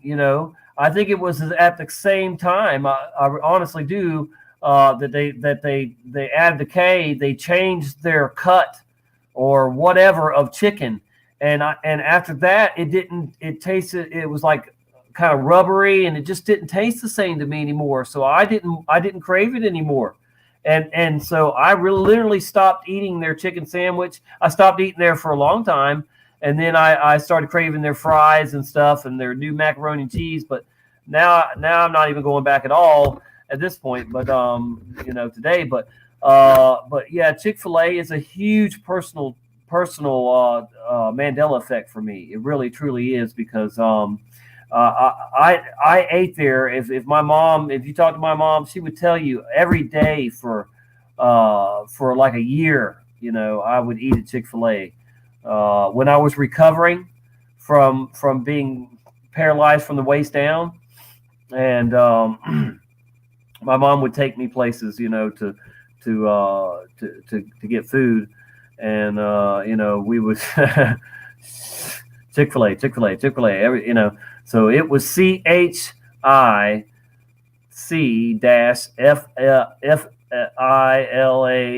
or -A, but definitely no K in there. No K. It was Chick-fil-A without the K.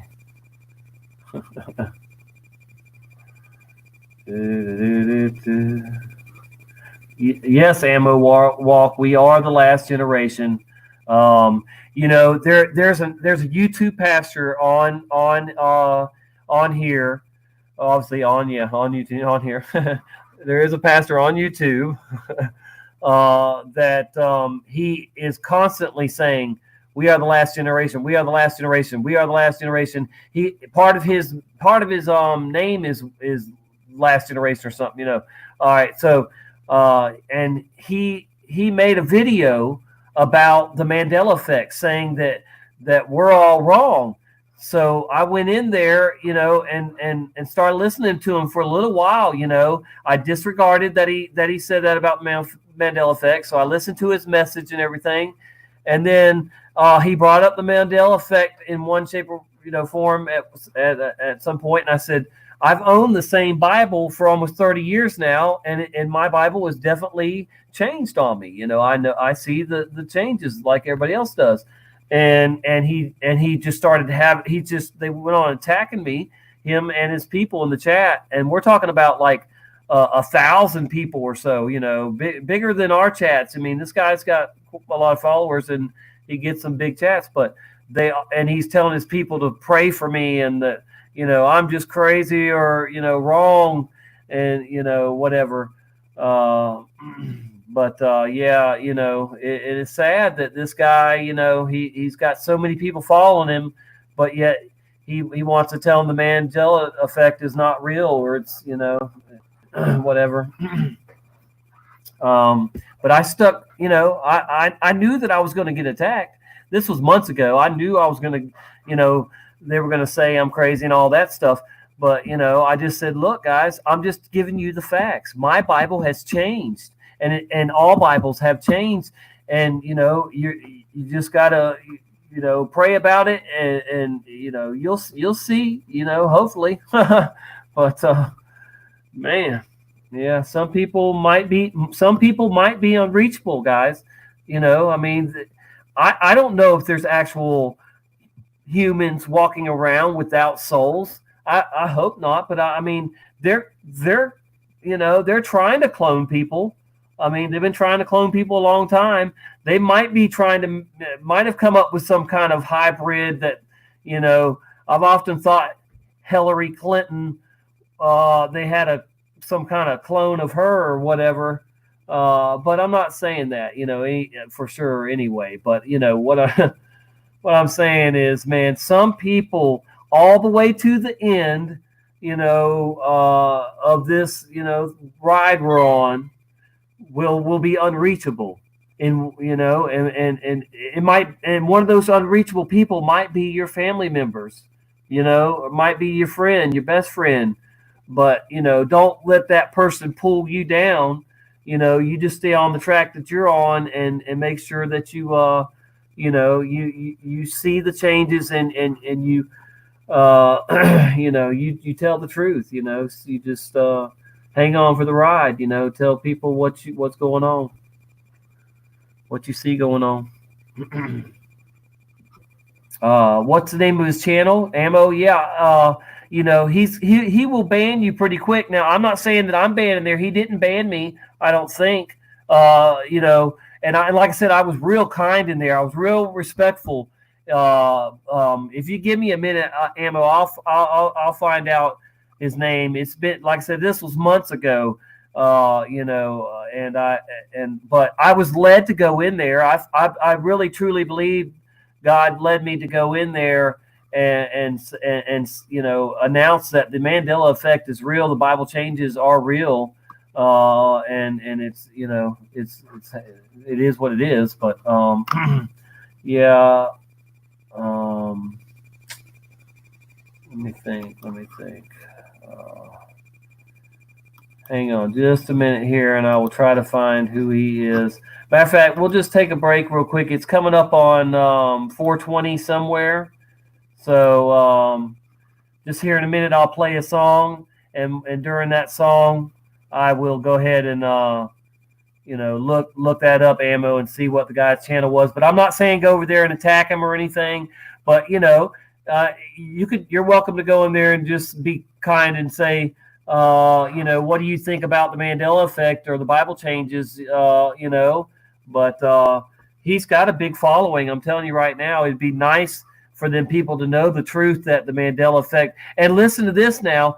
A couple of his people I had seen in other chats that we go into, and one of them even, I think used to be subscribed to me, and that, but she's so caught up by this online pastor, this YouTube pastor, that, she can't believe the Mandela's effect is real because she thinks he's right on so many other things that he must be right on this too. It is sad. It really is kind of sad. you know. And I see people don't like this subject because I've lost some followers, some viewers here, but that's okay. I mean, you know, whatever. I'm sorry. But I'm just talking about what's going on in my world and probably in some of your world too. But all right, so it's 6:19. You got a minute for some medication? So yeah, I'm fixing to play a song and medicate, and then I'll look for that ammo for you so that you can see. You can go over there and see it. And the dude does have a Mandela effect video. So that's what I'm saying, guys. I came across his Mandela debunking video. He has a Mandela effect debunking video. All right, so I'll try to find that video for you and slap it in the thing there, or maybe we'll play it. How about that? We'll play it and look at it. Aha! See, I can do that. All right. Sorry, guys. I'm not a NASA rocket scientist, but I will do my best. You know. All right. So. About to play a song. Hang on a minute here.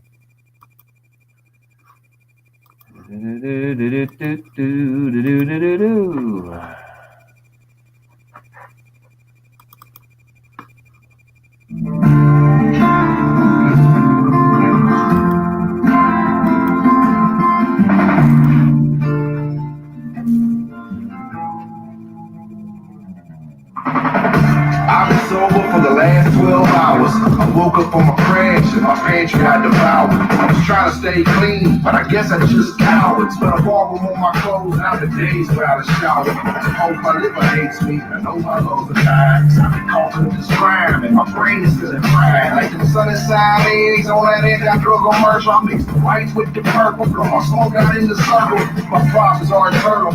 They show it on the surface. My girlfriend left me. My family thinks I'm worthless. I'm just trying to find my purpose. Tired of living like this. I'm just trying to rise above, but I can't get it like this. So I clench my fist and punch a hole up in the wall. Keep the focus on myself instead of hanging out with y'all. The ballroom empty, and she yell and dog as I'm dragging them all, but the dad took a fall. Inside my heart is gone away, and everything good I come away. Trying to make up the lost time. Cause I've been lost for a long, long time. Living on a prayer, running on a dream. Running away from your memory. And I don't even understand the reason why. Some days are easy, but some days I just want to cry. I've been fighting for so long. Fell off the wagon, but tomorrow I'll be back on. I'll be back on. I've been sober for the past 30 days. Just got a badge from my friends today. Hey. I got a problem, and drink is not my only toxin. I'm trying to shake it without the methadone, without some boxing. Yeah, I've been down that road. Peeping out the Yeah, I have. eyes open, eyes closed. Now I stay 10 toes, eyes to the sky, homie. I got a right to live, but I don't want to die, homie. Been down through there, a roller coaster of emotions. Steady coping and hope, but I won't succumb to doping. When I'm down and out, liquor is my favorite potion. Just got the news that a friend of mine passed away. Landlord calling, my wrist way translate. I get the shakes, I'm searching for a fire state. All romantic that she had last August. I'm trying to tomorrow, but the dad took a fall. And so my heart is gone away. And everything good I go away. Trying to make up for lost time. Cause I've been lost for a long time. Living on a prayer, running away from your memory. And I don't even understand the reason why. Some days are easy, but some days I just want to cry. I've been fighting for so long. Fell off the wagon, but tomorrow I'll be back on. I'll be back on, folks. I'll be back on. I was sober for the past 6 months. I ain't touched nothing, or I occasionally hit the blunt. I wrote my family, told them I was on the straight and narrow. I got a truck, got a job, I made a few demos. I hope they're proud of me. I know that I'm proud of me. I lost 200 pounds, even watching what I eat. My wine bottles empty, but my work day long. I got work again tomorrow, but the day I stay strong. Inside my heart is gone away. And everything good I come away. Trying to make up the lost time. 'Cause I've been lost for a long time. Living on a prayer, running on a dream. Running away from your memory. And I don't even understand the reasons why. Some days are easy, but some days I just wanna cry. I've been fighting for so long. Been on the wagon tomorrow. I've been staying long. I've been staying long. I pray tomorrow that I'm still on. I've been sober for the past 30 days. Just got another badge from my friends at AA.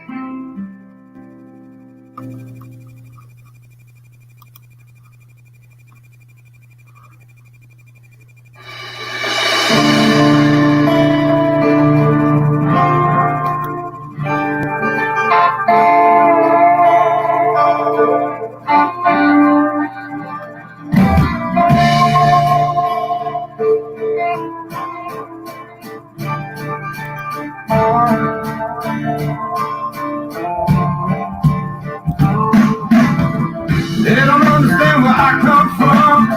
I've been down, but I came up from the bottom. Ain't a product of a lotto. Need no glass, drink my liquor out the bottle. Yeah, that's my motto. The working class, the only people I follow. They understand where I'm from. I've been down, but I came up from the bottom. Alabama, the lower southern half of it. Never been here, I help you get a grasp of it, the class of it. Social indifferency is knowing what the system is and trying to get some mission in. The seat where the pistol is, I'll never take our guns back. Gauge on the gun rack, the sign reads, I'll come back. Crawfish, catfish, redfish, pounder. We got chicken, fried oysters rolling out our power. We drink beer, the domestic kind. And the Chevys that we drive, which ain't a test of time. And the best of time on that floor around my line. She got sand between the thighs, I got the sun in my eyes. It ain't always been good times working class down here. Some come to party, but we live down here. Wow. Best believe we don't take no shit. Think I won't do it all my career and watch it. They don't understand where I come from. I've been down, but I came up from the bottom. Ain't a product of a lotto. Need no glass, drink my liquor out the bottle. Roll Tide! Not anymore for me, though. Don't follow sports. They understand where I'm from. I've been down, but I came up from the bottom. Believe that one. All right, so yeah. So check this out, Ammo. This guy, he is a one-of-a-kind, real work of peace here. He thinks that we are totally of the devil if we think the Bible is changed. I mean, and I found him. He's got more videos on the subject than I thought he did. So, you know, we're going to look at it. It is something else. I'm going to tell you that right now. Woo! This guy has got a lot of nerve. He really, really thinks that we are out of our mind or of the devil. And now listen to this now. Uh-oh. One of them, see, this is crazy. I'll get to it, Ammo. We're going to look at it. We're going to look at his thing.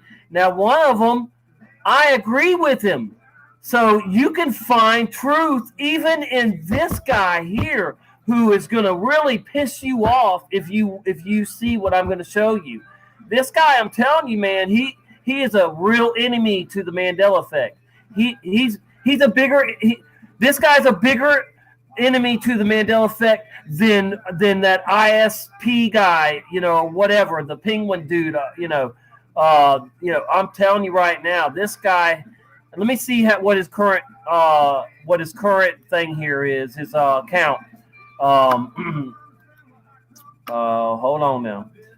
Yeah, I haven't spoken out about this guy enough, really, and very rarely have I, but I definitely am going to right now because this guy really wants to paint us as devil worshipers or something, or of the devil. Hang on one second. Okay, all right. See, yeah. Let me tell you how many people he's got. I'm fixing to post it in the chat here for you. This is how many people are following this guy, and he has convinced that the Mandela effect, the Bible changes and all, is of the devil, and that we are totally wrong on it. Right here, this guy has this many subscribers, man. It is ridiculous, and I pray for him. Let's please pray, or if you don't want to pray for him, send good thoughts their way and hope that these people will come to their senses. If all of them are believing him that the Mandela effect is garbage. Look at that number, folks. I just posted it in there. That's how many subscribers this guy has. That's a lot. You can't tell me that is not a lot of people.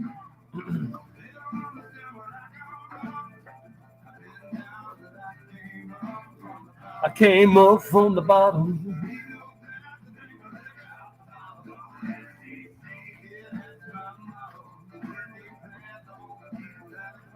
You see that number? 161,000 followers, subscribers. That's a lot.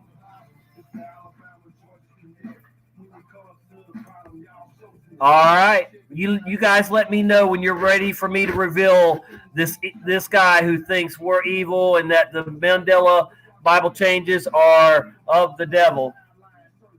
I tell you what, I need another medication hit for this guy, because I haven't looked at this in months. I've been praying for him. I was hoping that he wouldn't come out more about the Mandela effect, but he has. But I will say, for the record, all right. I'm gonna get. I will say that there is one. He's apparently made a video. I have not seen it yet. He's apparently made a video on the 2 men in 1 bed in the Bible, and this is where I have to disagree with Kat Ia, bless her heart, or whatever you think about Kat over there on her channel. She does have a lot of subscribers on that too.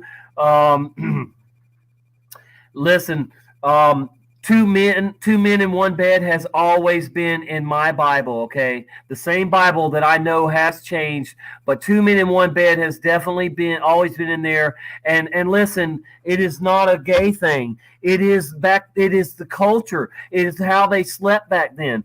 I've been and worked for the Bible college there, and I've seen how these people, from doing maintenance and stuff in the housing, they would sleep all in one room, family or not, and it's not like it's some homo thing that's been added to the Bible that there's 2 men in 1 bed. It's just a culture thing way back then. People slept in the same. If you want to go farther than that, cavemen. You think the cavemen, if they existed, had their own bedrooms, separate bedrooms? And I'm not even saying cavemen existed, but you know what I'm saying, man. Come on now. People had tiny houses. We've only gotten bigger houses as time went on. Whatever, but so that is that. All right, so this guy really is just horrible against the Mandela Bible changes, and I'm gonna go to screen share, and then we'll look at one of his videos for the that he talks about the Mandela effect. Now here's let me just read off some of these titles to you. Great Deception, Mandela Effect. Has the Bible been changed? How does the devil do it? And that was 2 years ago. But he's being sarcastic there. Okay, the Antichrist and the quantum effect, the great human deception. That's what we're going to look at here in a minute, but he's got several of them. There's so many of them, and it's a shame that he's got so many followers, yet he doesn't see what's going on here.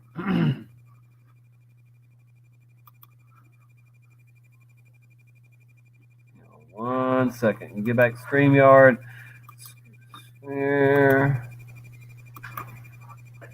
Turn down the music. All right.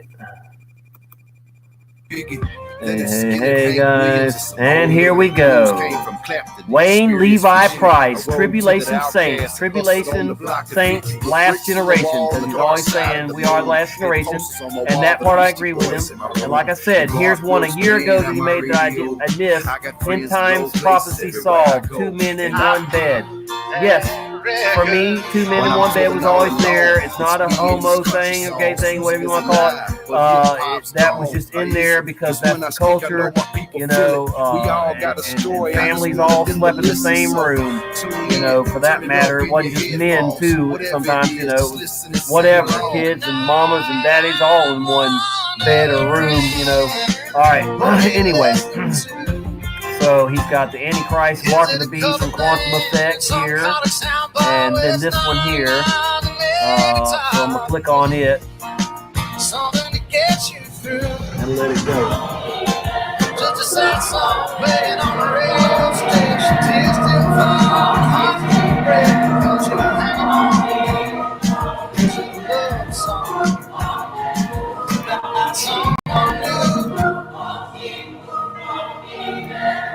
Look at this intro. What in the world is all this?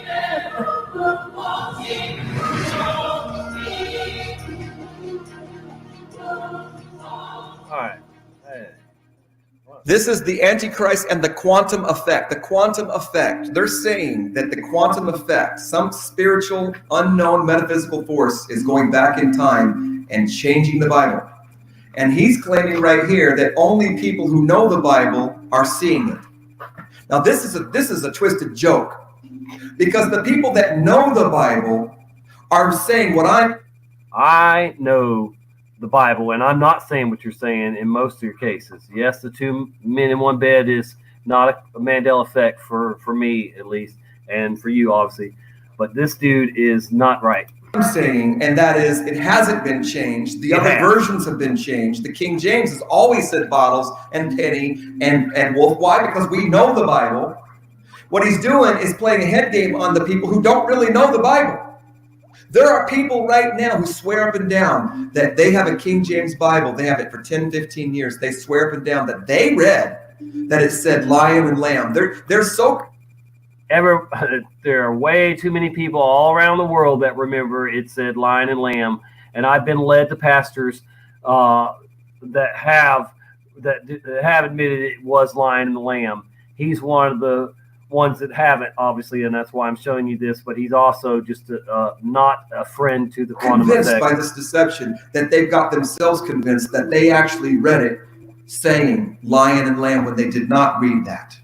It's been programmed into their brain. It is a hypnotic trance condition that's being put on the church by a very clever manipulation between music and preachers and playing on your own memory that you don't have quite gripped down, and your own ego that you know the Bible, that you know the Bible. How can you know the Bible so well? A lot of people think they know the Bible, but they don't. They didn't know that the word bottles was in there. They didn't know the word pennies has always been in there. They didn't know the word wolf and lamb has always been in there. But when they are questioned with these things, they're like, I know my Bible and I know what it said, and it's always said lion and lamb, and I know that. No, you don't know that. You're deceiving yourself, and they're deceiving many, many people. Because it never said lion and lamb in the King James Version. It's always said wolf. But they're clever, sleight of hand trickery. Here's what's going on. I'll show you what's going on right here. We were warned that this was coming. Look what it says right here in Ephesians. Look what it says right here. We've got to be grown up, brothers. Look what it says. The reason why we got to be grown up is because we won't be tossed anymore like children back and forth with these things. It says, grow up in the unity of Christ, be perfect in him, into the fullness of Christ. Why? So that we are no more like children, tossed to and fro, don't know what to believe. People are coming along, look, carried about with every wind of doctrine out there, trying to convince me that it said lion and lamb, trying to tell me the word bottles wasn't in there, believing every little breeze of teaching that comes your way. You're not solid, you're not strong. You think you are, but you're not. And here's what happens. And look what these people are doing. By the sleight of men and cunning craftiness, they're lying in waiting to deceive. Just to catch you off guard. I bet we're going to get a whole lot of people on this one. We're going to get a whole lot of people on this one. Yeah, you're going to try to fool a whole lot of people, you liar. They think they know their Bible. I'm going to show them just how little they know their Bible. We're going to convince them that it always said lion and lamb. We're going to get a singer like Elvis to make a song. Worldwide, millions of followers adoring this man. He's got problems, guys. And then we're going to get the Baptist preachers to be taught it in the seminaries. Can you believe this garbage? Oh, boy. It's sad. I do pray for him. He's got so many followers. It's ridiculous. You see it, 161,000. This was done in August of 2019. It's got 1,200 views. I'm glad it doesn't have more views. I just gave it a thumbs down, but he's got so many other ones too on it that not good, not good. Yeah. So Mr. Wayne Levi Price is not the friend to our community, to what we believe.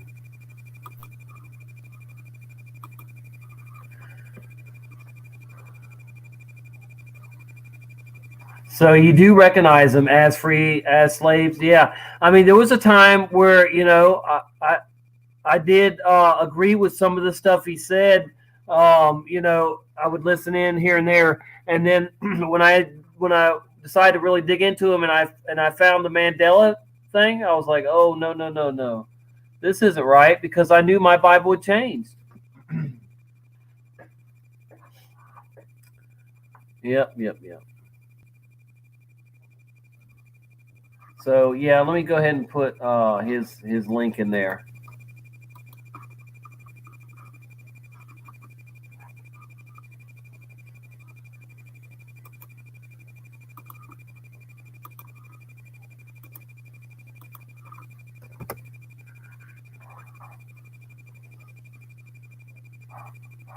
Well, that was the search link. I don't know if that'll take you to it or not, but let's see. Hang on.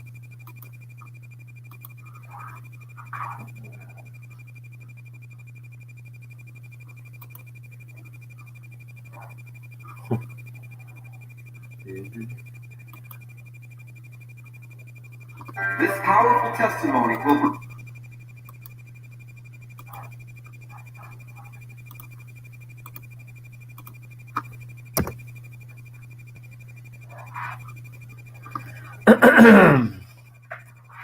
So 2 hours and 20 minutes, folks. What's happening? Same few people hanging in here with me, pretty much. Appreciate you. I do. Like I said, I will bring you more stuff in other live streams to come. I promise. Try to have more for you. It's hard to go on by yourself. Not everybody has the gift of gab, you know, and I didn't go to school to have the gift of gab. Oh, jeez.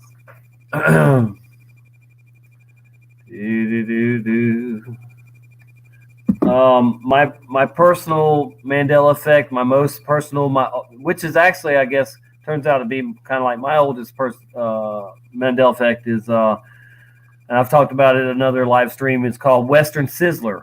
It's a restaurant that I remember going to very, very many times with my family, and now it never existed. And I'm not confusing it with Western Sizzlin', because I have ate there, and many other people remember Western Sizzler too, from that, you know, went there too, from my hometown area. But it, like I said, it never existed now. If you think hard enough, there might be some kind of Mandela effect from your childhood. That's where my childhood is. You know, when I was a kid, we ate at this restaurant frequently, and it was called Western Sizzler. And nope.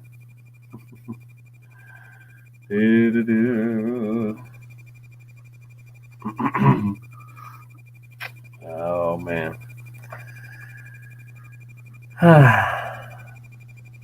Yeah, I'm glad you haven't listened to him in a while now too, because I don't want to sift through what Mr. Price has to say to see if he's I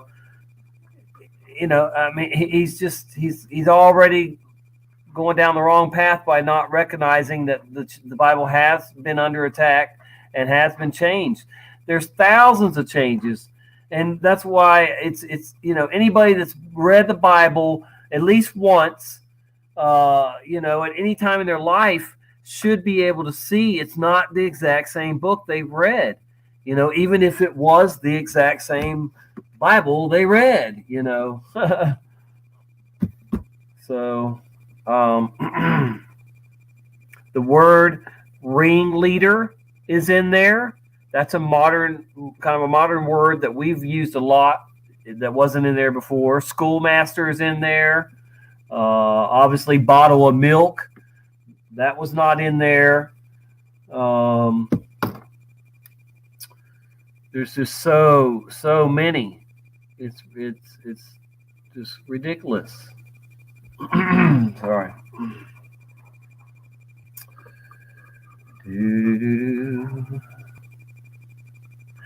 Yes, Don. I know there is a Sizzler. I've never ate at a Sizzler, but doing research into trying to find my Western Sizzler, I did come across Sizzler in Ohio and other states there. I've never personally been to Ohio, but yeah, I know there is a Sizzler, just Sizzler, but and there is Western sizzling, like I said, but there's many of us, and I eat at both actually. I mean, I remember eating it, at different times at both Western Sizzler and Western sizzling. But anybody that ate at both knew the difference, and it's like pretty crazy for it's just it is what it is, but.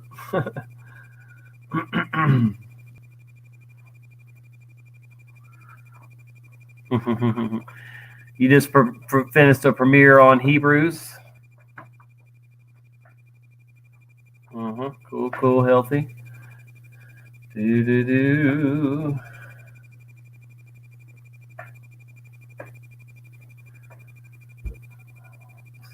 Sorry, guys.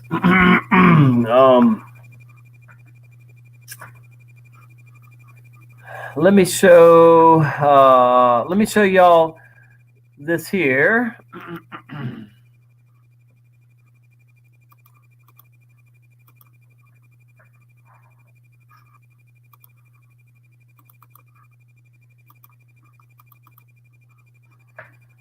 Do any of you out there remember the American flag, the U.S. flag being? Now this isn't a good example, but you see the red stripe under the stars, not the white stripe. And anybody from the UK that's still up might tell me, is this the way that the flag is now, the British flag is now? Because there's people that say it's been Mandela affected also. Is this how it looks now, or is this, what is it? But this to me makes sense with the old flag. I too remember the red stripe under the stars. And I've come across a lot of people, a lot of older people anyway, that definitely vividly remember the red stripe being under the stars, not the white on a flag. And you'll see it, obviously in a minute here. This is somebody drew that, of course, but that's how they remembered, there again, the red stripe. Here, sewn into here, red, not white, underneath the stars.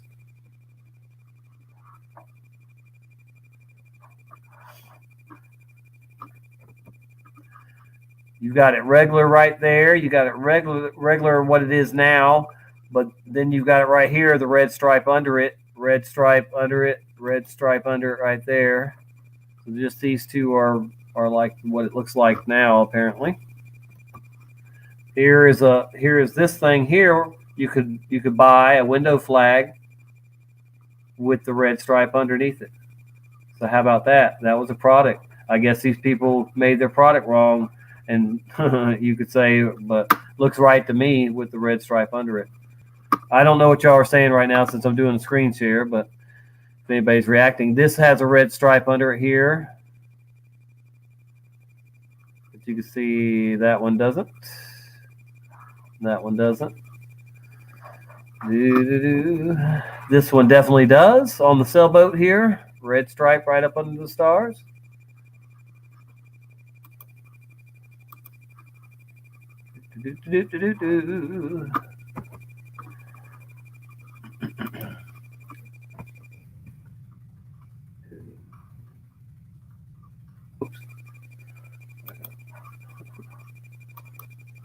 Okay, here we go.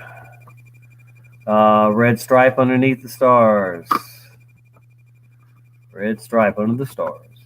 And again, there on your bead jewelry. Red stripe. On the shorts. Red stripe. On the drums. Red stripe. This is real old, but look at there. Red stripe under the stars. Red stripe under the stars. And again. And again. And again.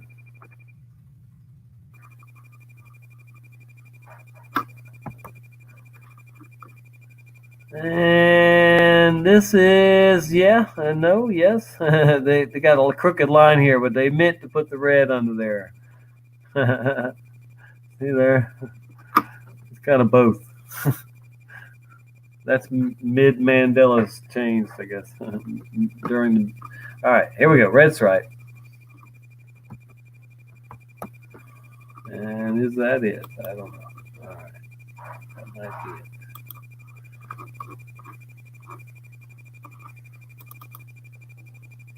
Yeah, that was it. That was the last one.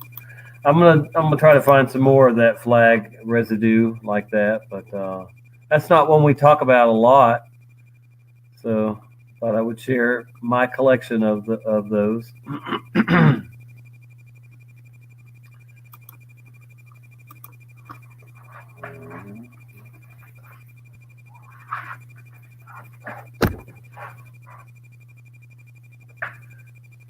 So Don, you talking about the restaurant or the flag is a serious personal one, Don?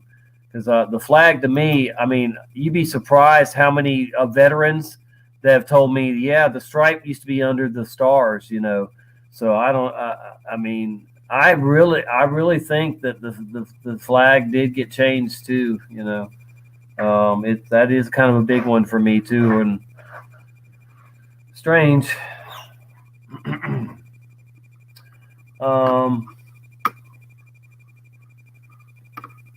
Let me find something real quick, if you bear with me. I guess I don't need any music. Let me just try to find what I'm wanting to show y'all. I'm putting in the search bar USS Hornet.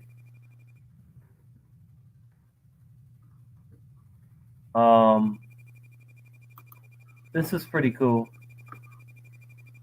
Let me go back to screen share and show y'all this, and then I'll tell you why this really was personal and touching to me. Pretty cool. I'll tell you my grandfather's side of it. How about that? I'll just go and tell you. All right, back to screen share, and we got audio. Okay.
See, all right. Am I back now? At least can you see me? Can you see me? I don't know.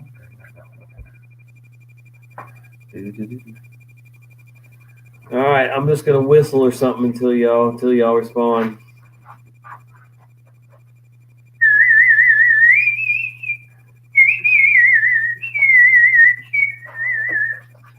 Here comes my cat. Like, what in the world's going on? Come here, Missy. I'm not better enough to be whistling. Say hello, Missy. Missy, say hello to the good people. Now go guard the house, Missy, from the rats. Oh, I think we're live, little one. What would you like to say to the people? Huh? Leave me alone? Is that what you want to say? What? You ready to get down? What? Hey, for you.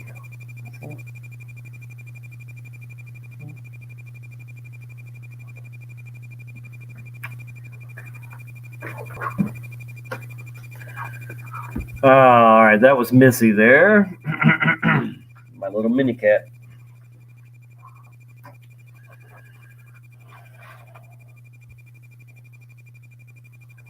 I'm glad to know you can totally crash out the whole browser. The whole thing was gone. I had to X off and close the program. And then when I restarted the browser, everything wanted to restore. So I had to click off a couple things, but it did come right back to you guys, and that's pretty cool. So what I wanted to show y'all was something they recently found in the bottom of the ocean. Let me make sure that doesn't happen again by trying to eliminate some other stuff. I need a new laptop. I'm going to get a new one at some point, or a newer one. This is an old Lenovo ThinkPad. I love Lenovo products, so I'll probably get another Lenovo, a newer Lenovo laptop. If you didn't know, Lenovo makes cell phones too, and they make some of the best cell phones in the world. Yet you can't get them here in the U.S.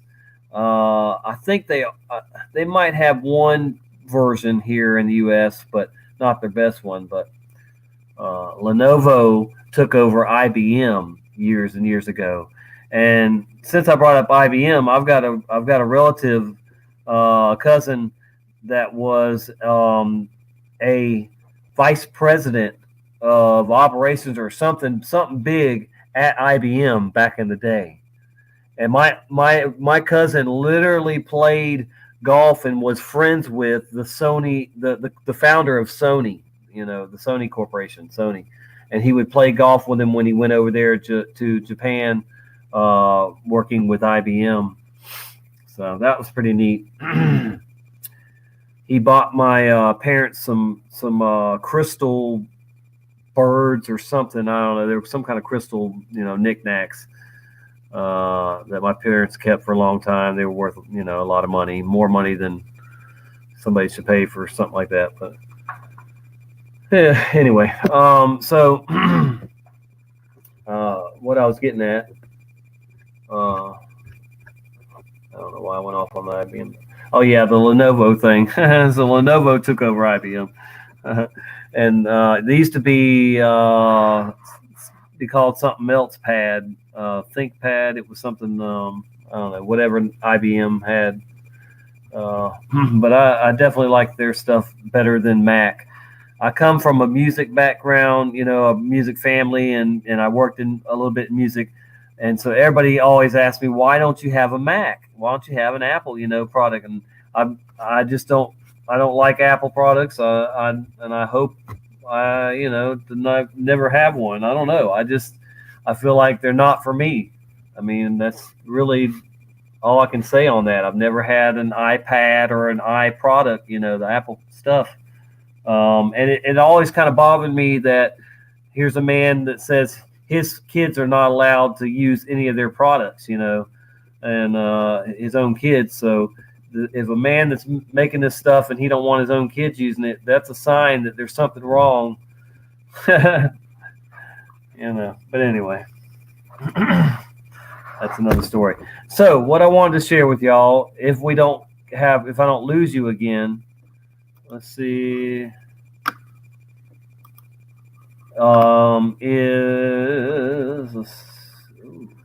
Yeah. Let me go back to screen share. Hang on here. Just 1 second.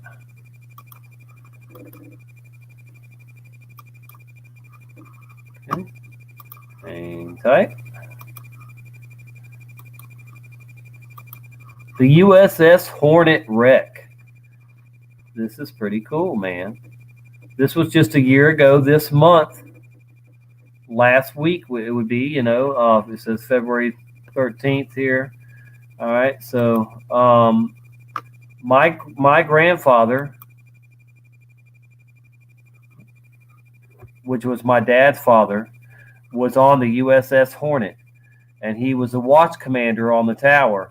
And so because he was a watch commander on the tower, some of the most famous pictures of that part of the war, World War II, my grandfather is in. If you're familiar with General Doolittle and the Raiders, they're the ones that took off from the USS Hornet and flew to Japan and bombed Japan in retaliation from Pearl Harbor. So my grandfather was on this ship. And to take it a step further before I even show you this, my grandfather was a part of actually sinking it. He said that it was so badly damaged by the Japanese that they couldn't bring it back home. So they had to make the decision to sink the Hornet themselves so that the Japanese wouldn't get it. So my grandfather and all the other sailors, blew up their own ship and made holes in it and everything, sunk it to keep it out of the hands of the Japanese. And my grandfather and the rest of them had to swim out there in the middle Pacific until they were picked up by friendlies. And the General Doolittle and the Raiders took off and bombed Japan, and they only had enough fuel to make it to Japan. So a lot of them were either died or were prisoners of wars and stuff. But anyway, I'm not a history teacher, but just thought it would be neat to show y'all that they found the wreck from... Searchers have located the wreck of the World War II era aircraft carrier USS Hornet, which played a role in the famed Doolittle raid on Tokyo and the pivotal Battle of Midway. The wreckage was discovered in late January by crew of the research vessel Petrel, more than 3 miles beneath the surface of the water near Solomon Islands in the South Pacific Ocean. Solomon, like the Solomon Brothers. 1942. The Hornet appears well preserved in published photographs, which includes images of one of the ship's 5-inch guns, a blast hole in the hull, and an International Harvester brand aircraft tug sitting upright on the deck plate as though awaiting its next task. USS Hornet sank during the Battle of Santa Cruz Islands after a devastating assault from Japanese dive bombers, torpedo planes, and 2 destroyers. 140 sailors of a crew of almost 20. One of these towers my grandfather was on, and I'll show you the picture after this. 2,200 died in the attack.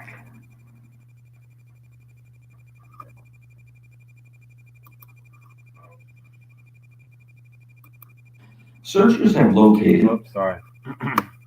So wasn't that pretty cool? How seeing all that down there like that tractor on there, that was something else.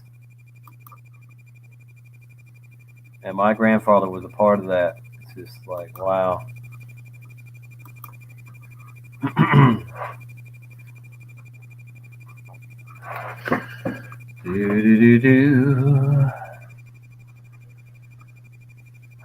Let me know if y'all were able to hear and see that video.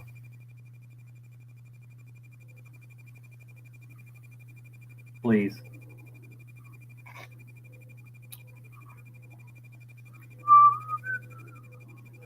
So, like I said, that was my excuse me. that was my dad's dad. He was a Logston, like my last name, Logston. Bob Logston. He also went on after the war. There, he got into the Air Force and became a crash boat captain. And he was stationed at Cape Canaveral. So anytime NASA was doing anything or the Air Force was doing anything right there off of Cape Canaveral, his crash boat, which was a big boat that would go out if there was any kind of crash from military jets or missiles, whatever, you name it. So that's what he did right there by NASA. Yeah. All right, so we are at 2 hours and 45 minutes, folks. Wow. Crazy, man.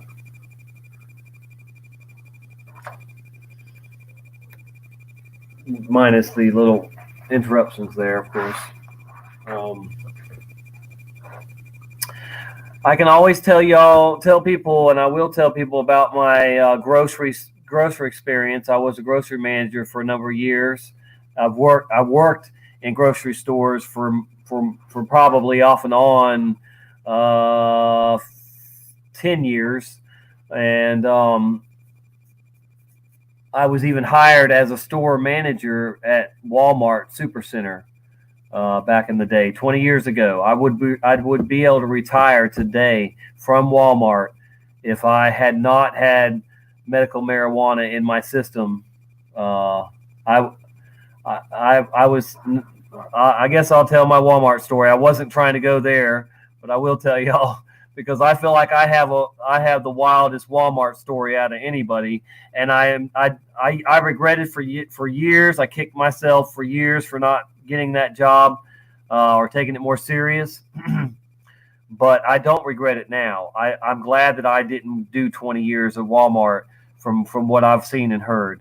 But anyway, 20 years ago, maybe even 21 years ago, I was hired by Walmart. I was literally hired to be the #1 store manager of a whole supercenter, what they have now, the supercenter, and everybody in the entire store would have been under me, and I've done that before in grocery business and stuff, but this was a big deal for me, a big promotion, in position, big position.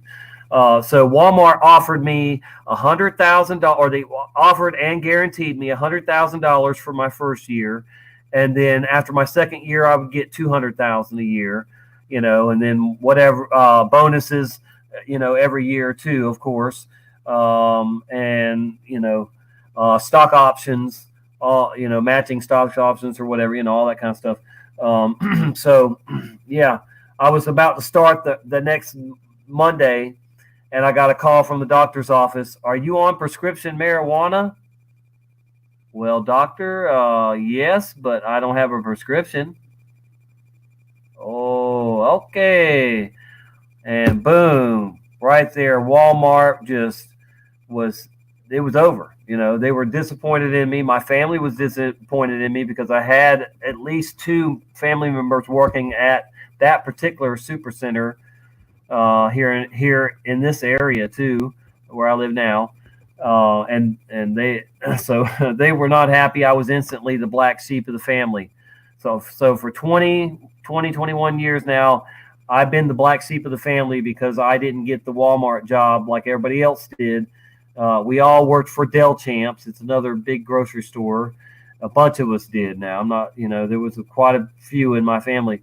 They were mostly butchers, but I was in, retail I was in management, and that, but anyway, so, yeah. I would have retired very nicely, thanks to Walmart, but thanks to Walmart, I didn't, for them. And But now I don't even think they care so much about the weed anymore, you know. But if states didn't play games with our rights and our health, our right to medicate ourselves, then even 21 years ago, I should have gotten that job. You know, it wasn't like I was doing cocaine or heroin or I was an alcoholic or, you know, something like that. I mean, no, I didn't even use as much during that time. And it had just happened all so fast. And I even went and got what they had available back then just to try, you know, to make sure. But it was just some cheap crap that you drank back then, and it was supposed to mask your, you know, or protect your pee, whatever, you know. But it didn't. It obviously didn't work because I didn't get the job. But I went to the local head shop 21 years ago and got what they had. Like I said, it was like 30, 40, 50 bucks. I don't even remember. Some drink. They said you'd be good if you drank it for, you know, it gives you a window like 2 hours, 3 hours. I don't know. You know. Oh, damn. But look, you know, I'm mad. I'm more mad at myself for regretting Walmart for a long time, for regretting not getting the job at Walmart than I am for not getting the job, because, you know, Walmart is just a big evil corporation that doesn't care about anybody but just making money off Chinese crap. You know, we buy way too much stuff from China. You know, when this country stopped manufacturing things, you know, like it did so much, you know, it's ridiculous. We get less quality stuff, and we pay more for it, even, probably, you know, I dare to say, but it is what it is. And here we are, almost at 3 hours, man. It's insane. I guess everybody or most everybody in the UK is asleep. I'm in the US, but I know I have quite a few friends in the UK and in Australia and so on. Oh, I don't know who else is on too. So some of our favorites might be on streaming right now. But I'm going to stop at 3 hours, so, you know, I do appreciate you guys very much coming and hanging with me. Like I said, I will try to get better with these live shows. And I need to get back to just finding more residue for the big Mandela effects, like I started out doing. And there's plenty of residue out there, you know, and there's probably I want to find, like I said, I want to find more books. You're going to hear me say it a lot. Every live stream I'm going to say, please, people, help me find other books that have been Mandela affected, because it's not just the Berenstain Bears and the Bible. You know, there's a lot more books. There's got to be. There's millions of books out there, is there not? So, I mean, if it's a novel, if it's, you know, whatever it is, if we find so many in the movies, right? You know, we find so many changes in the movies, and that you know, and those come from books too. So maybe we could look at that. You know, some of the books that have been turned into movies, they've also changed. But you know, there's got to be more books out there that have been Mandela affected. Is all I'm saying. You know, it's not just the Bible and the Berenstain Bears. So it kind of seems weird when you tell somebody, yeah, the Bible can change, or yeah, a book can change, the Berenstain book, and then they're like, what? You've got 2 examples? That's it? We should have a dozen examples of books. You know, books, those things we used to read. You know, books, man. Look.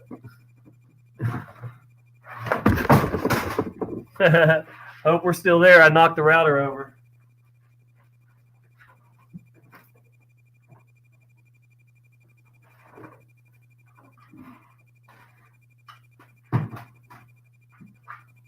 Oh, goodness.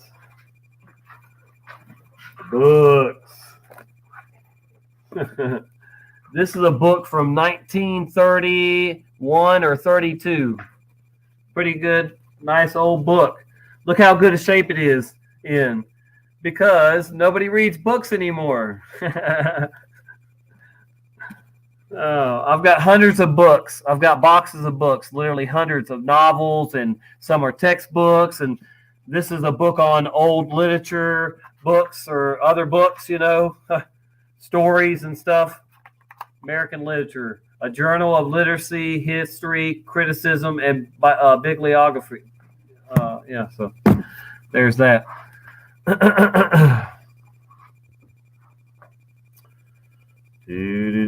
Do.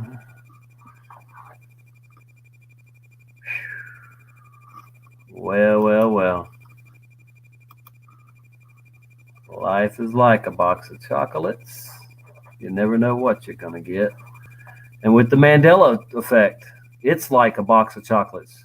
You never know what's going to change next. Oh, dear.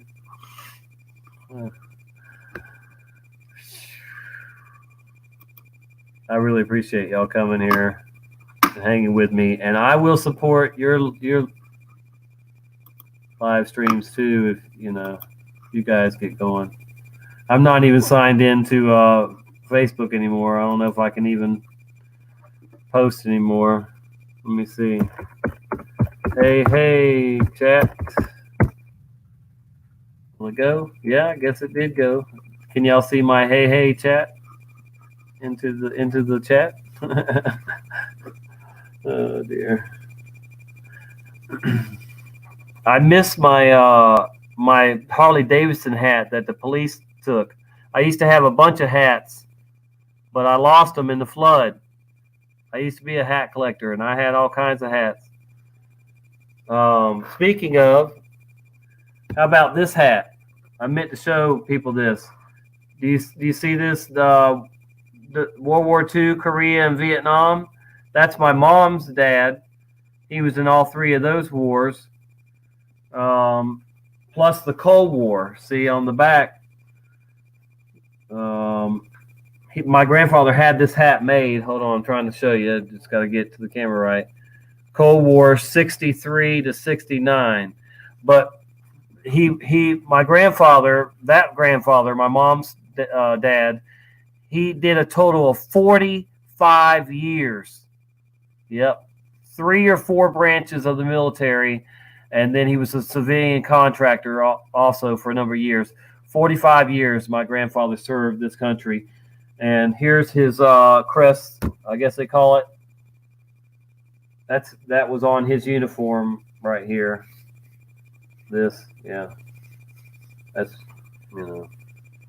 And under his hat, under every hat he had, he always put a picture of my grandmother. I know you can't see it, and she was Portuguese or half Portuguese. But I'll find a better picture of my grandmother. So, all right. So this is my mom's dad I was telling you about, right? And his wife, that's half Portuguese. She was the very first woman U.S. deputy marshal in the state of Florida, and one of the first women U.S. deputy marshals in the U.S. period. One of the first 10 or whatever. So that was pretty cool for her. Her name was Sylvia Clark, and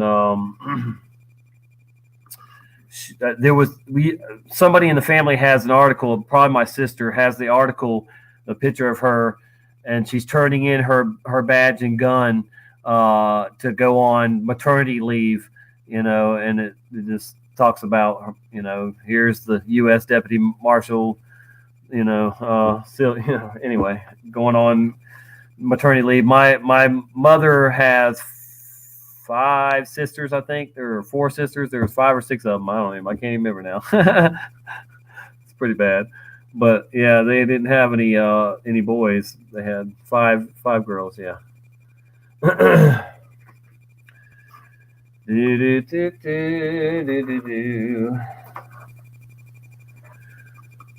And here we are. Let's see what we have a book. We have a book called 4 Days about Kennedy's assassination. It's a 6-seater. Well, then what? When was that book wrote, Dawn?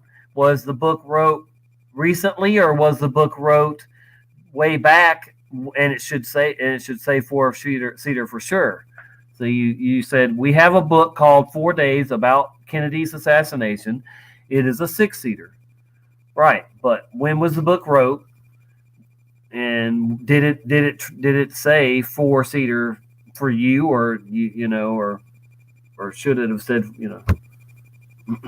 But yeah, no, seriously, I would like to make a book list, at least a dozen books I'd like to get up, so everyone has, you know, several examples they can give of books that have been supernaturally changed, or if you wanted to say Mandela or Mandela affected, you know, yeah. So the book was wrote in 63, the same year he died. Wasn't that the year he died? 63? Wow. All right. Then it should have said 4-seater. We know that for a fact. And now the book has changed and says 6-seater in it. That's good. I will record that. Thank you. Thank you so much.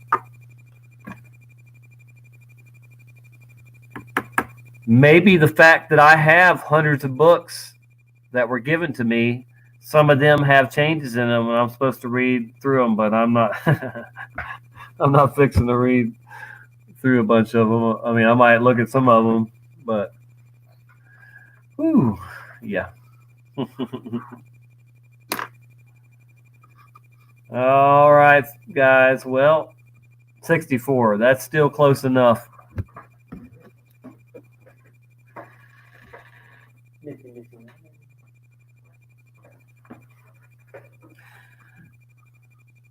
You remember it only having 2 seats. What do you mean by that, Catherine? Caffeine. I changed your name to Caffeine. I haven't had caffeine in, let's see. I guess it's 11 years, something like that. 11 years.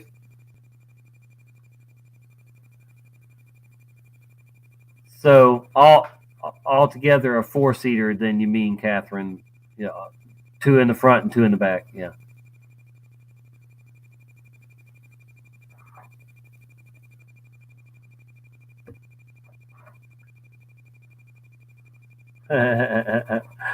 Chloe's helping. Well, bless her heart. She's 9. My youngest daughter will be 14 in April, on April 13th. My oldest daughter will be 20 on August 26th. So my daughters are 6 months, are 6 years, 6 months, and 13 days apart.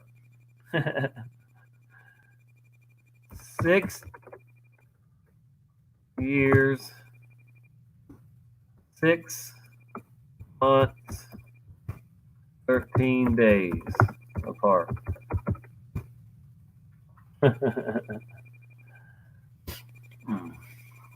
Crazy.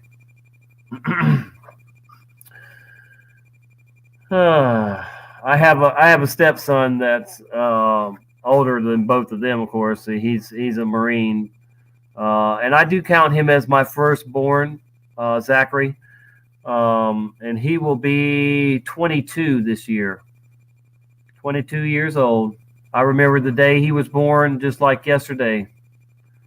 Man, oh man. And that I started dating his mom just a few months after he was born. And then a few months after that, we were married.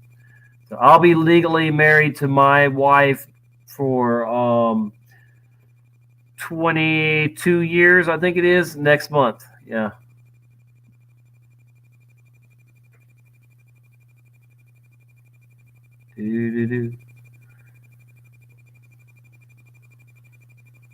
What name is that you love? Me changing your name to Caffeine? Do you drink a lot of caffeine? When they told me I had MS back in 2007,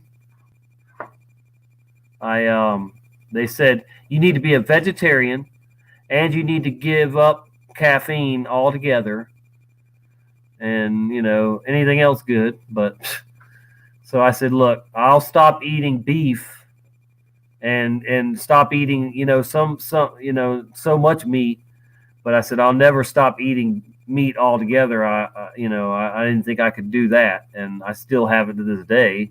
But I don't eat it. I only eat a fraction of meat that I used to. But anyway, and I did give up caffeine, so I haven't. I gave up all the soda with caffeine and tea with caffeine that I used to love so much.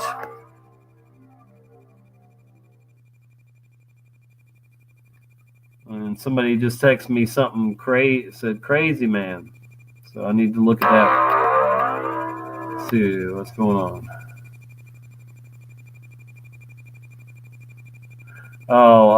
So a friend of mine just texted me. He's a local friend here, and he said he's gotten this off of YouTube. It says, I don't remember the last time I felt like this. The energies hit me so hard today. I was literally knocked out while driving on a turnpike.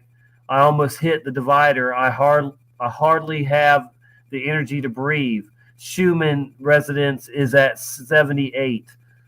So any of y'all familiar with the Schumann resonance? And he showed me a graphics. I'm going to just show y'all of the Schumann resonance, showing me how spiky it is. And I've always noticed that when the Schumann resonance is high, it's almost like that what do you call it, full moon effect, and everybody goes crazy or whatever, or has crazy thoughts. Ringing in the ear, yes, the ringing in the ear happens and stuff like that.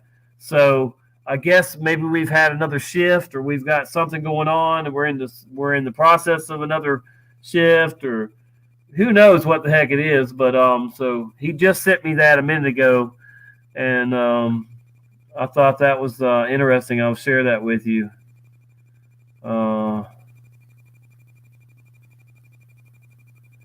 And I'm gonna have him call me.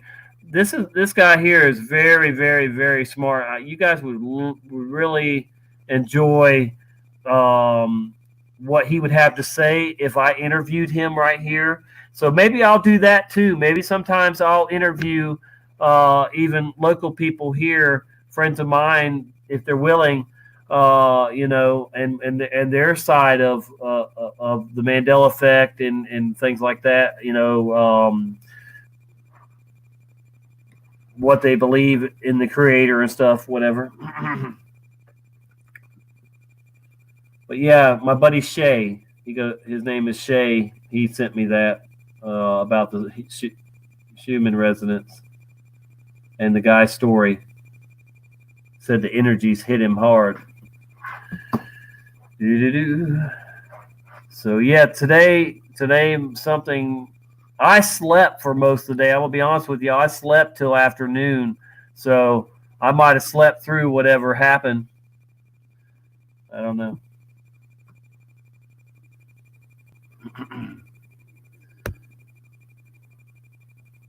Thank you for being here, Catherine. I appreciate it. By now, I'm sure everybody's eating or going off to some bigger live streams. And I said I was going to stop at 3 minutes, 3 hours, but things keep popping up. So I'm still here right this minute, at 7:29 Central Standard Time, Pensacola, Florida. Are we having a shift today? Who knows? Maybe. Hold on. I need to respond to my sister texting me. She says, I get off at 10. Do you just want me to bring the same sides I brought the last time? See, she works at Logan's Roadhouse. That's kind of like a Texas Roadhouse or whatever. And she's going to bring me some food.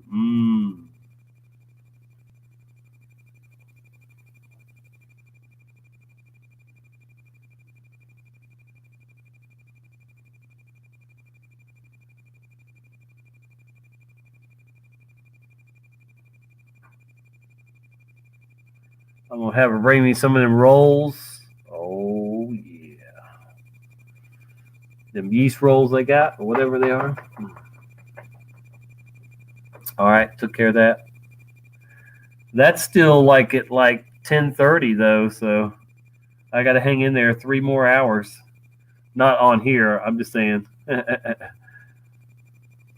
I got to wait for food to come.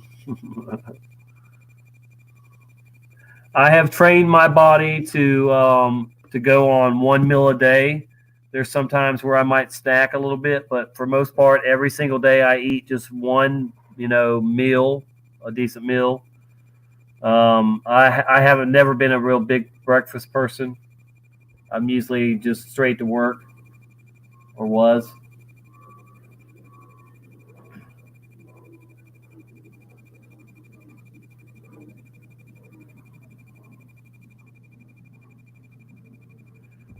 Well, I'm sorry to hear that, Dawn.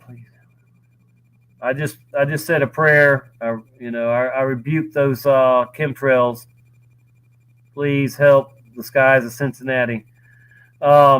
I really wasn't that far from Cincinnati, Dawn, where I lived in Tennessee. As a matter of fact, my landlord that I had in Tennessee, he lived real close to Cincinnati. But I lived in Bethpage, Tennessee, which was only like 20 miles from Kentucky. I know that much.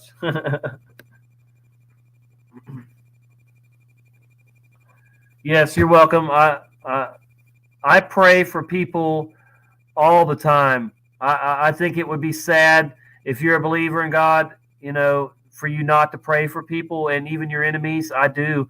I pray for my ex-wife who tried to kill me and the kids. I don't wish her to go to hell. She wants to go to hell. My wife says she looks forward to going to hell, that she believes she will be the queen of hell. She gave herself the name El Diablo, Oble, or whatever, the female version of the devil. That's not me making that up. That's her words. She's got, real demons inside of her, and I pray and rebuke those demons and wish they, would leave her, but she don't want them to leave. Chemtrails, please don't let anybody ever tell you there is no danger to chemtrails. That would be absurd. I'm not sitting here saying that you're going to die from chemtrails someday, but I'm not. But they are not benefiting our health, and I dare to say that they do long term, hurt our health or our minds and health.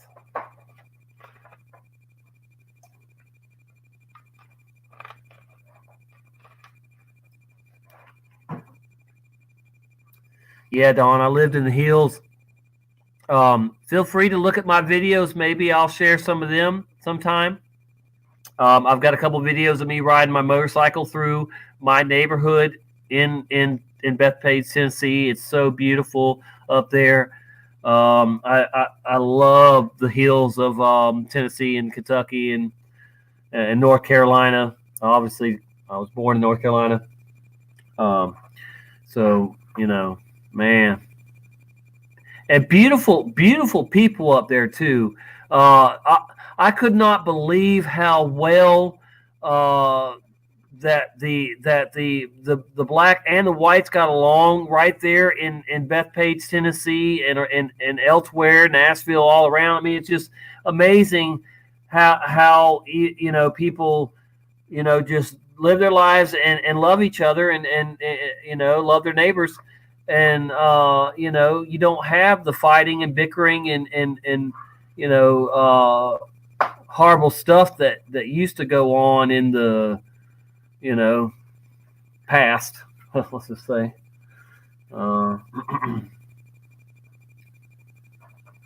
Yeah, kindred spirits for sure. I really feel like I went against God's will moving down here. And I'm sorry that this has gotten, kind of, if you want to say religious or whatever, this stream. I didn't mean for this to go like, all about the Bible and stuff. But I really feel like I went against God's will moving down here 7 years ago to be with a woman that I'm not with anymore. I do see her around occasionally, and I pray for her. But she, she's got her own set of demons or, mental issues from things in her past. Beautiful girl, beautiful woman, I should say. But just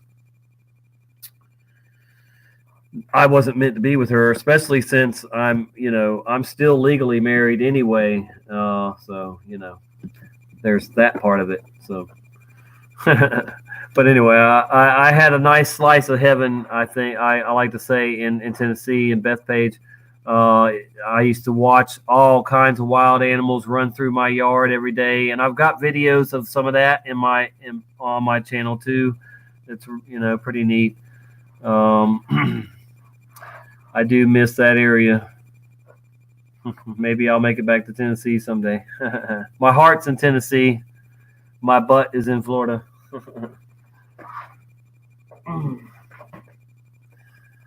And we are at 3 hours and 15 minutes. Woo, wow, it's insane. I'm so glad I'm feeling better. You guys are a witness. I haven't been blowing my nose or sneezing, and I thought it was going to get really, really, really worse before it got better. So the prayers probably helped, and just being around you guys instead of the world out there. Oh boy. And I did get some good rest. Like I said, I slept in today till afternoon, and that helped a lot.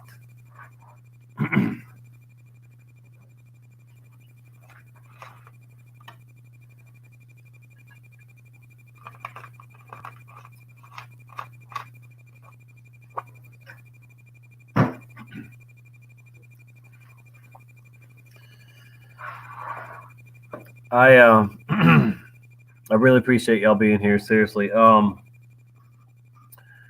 sure there'll be another live stream soon. And I'll try to be bring y'all some good stuff. Alrighty then. I'm gonna go ahead and wrap this one up. Like I said, I really I wish blessings on all y'all. I hope God will bless and protect all of this community and all his people. And I just so much appreciate you guys spending any amount of time with me when I do these things.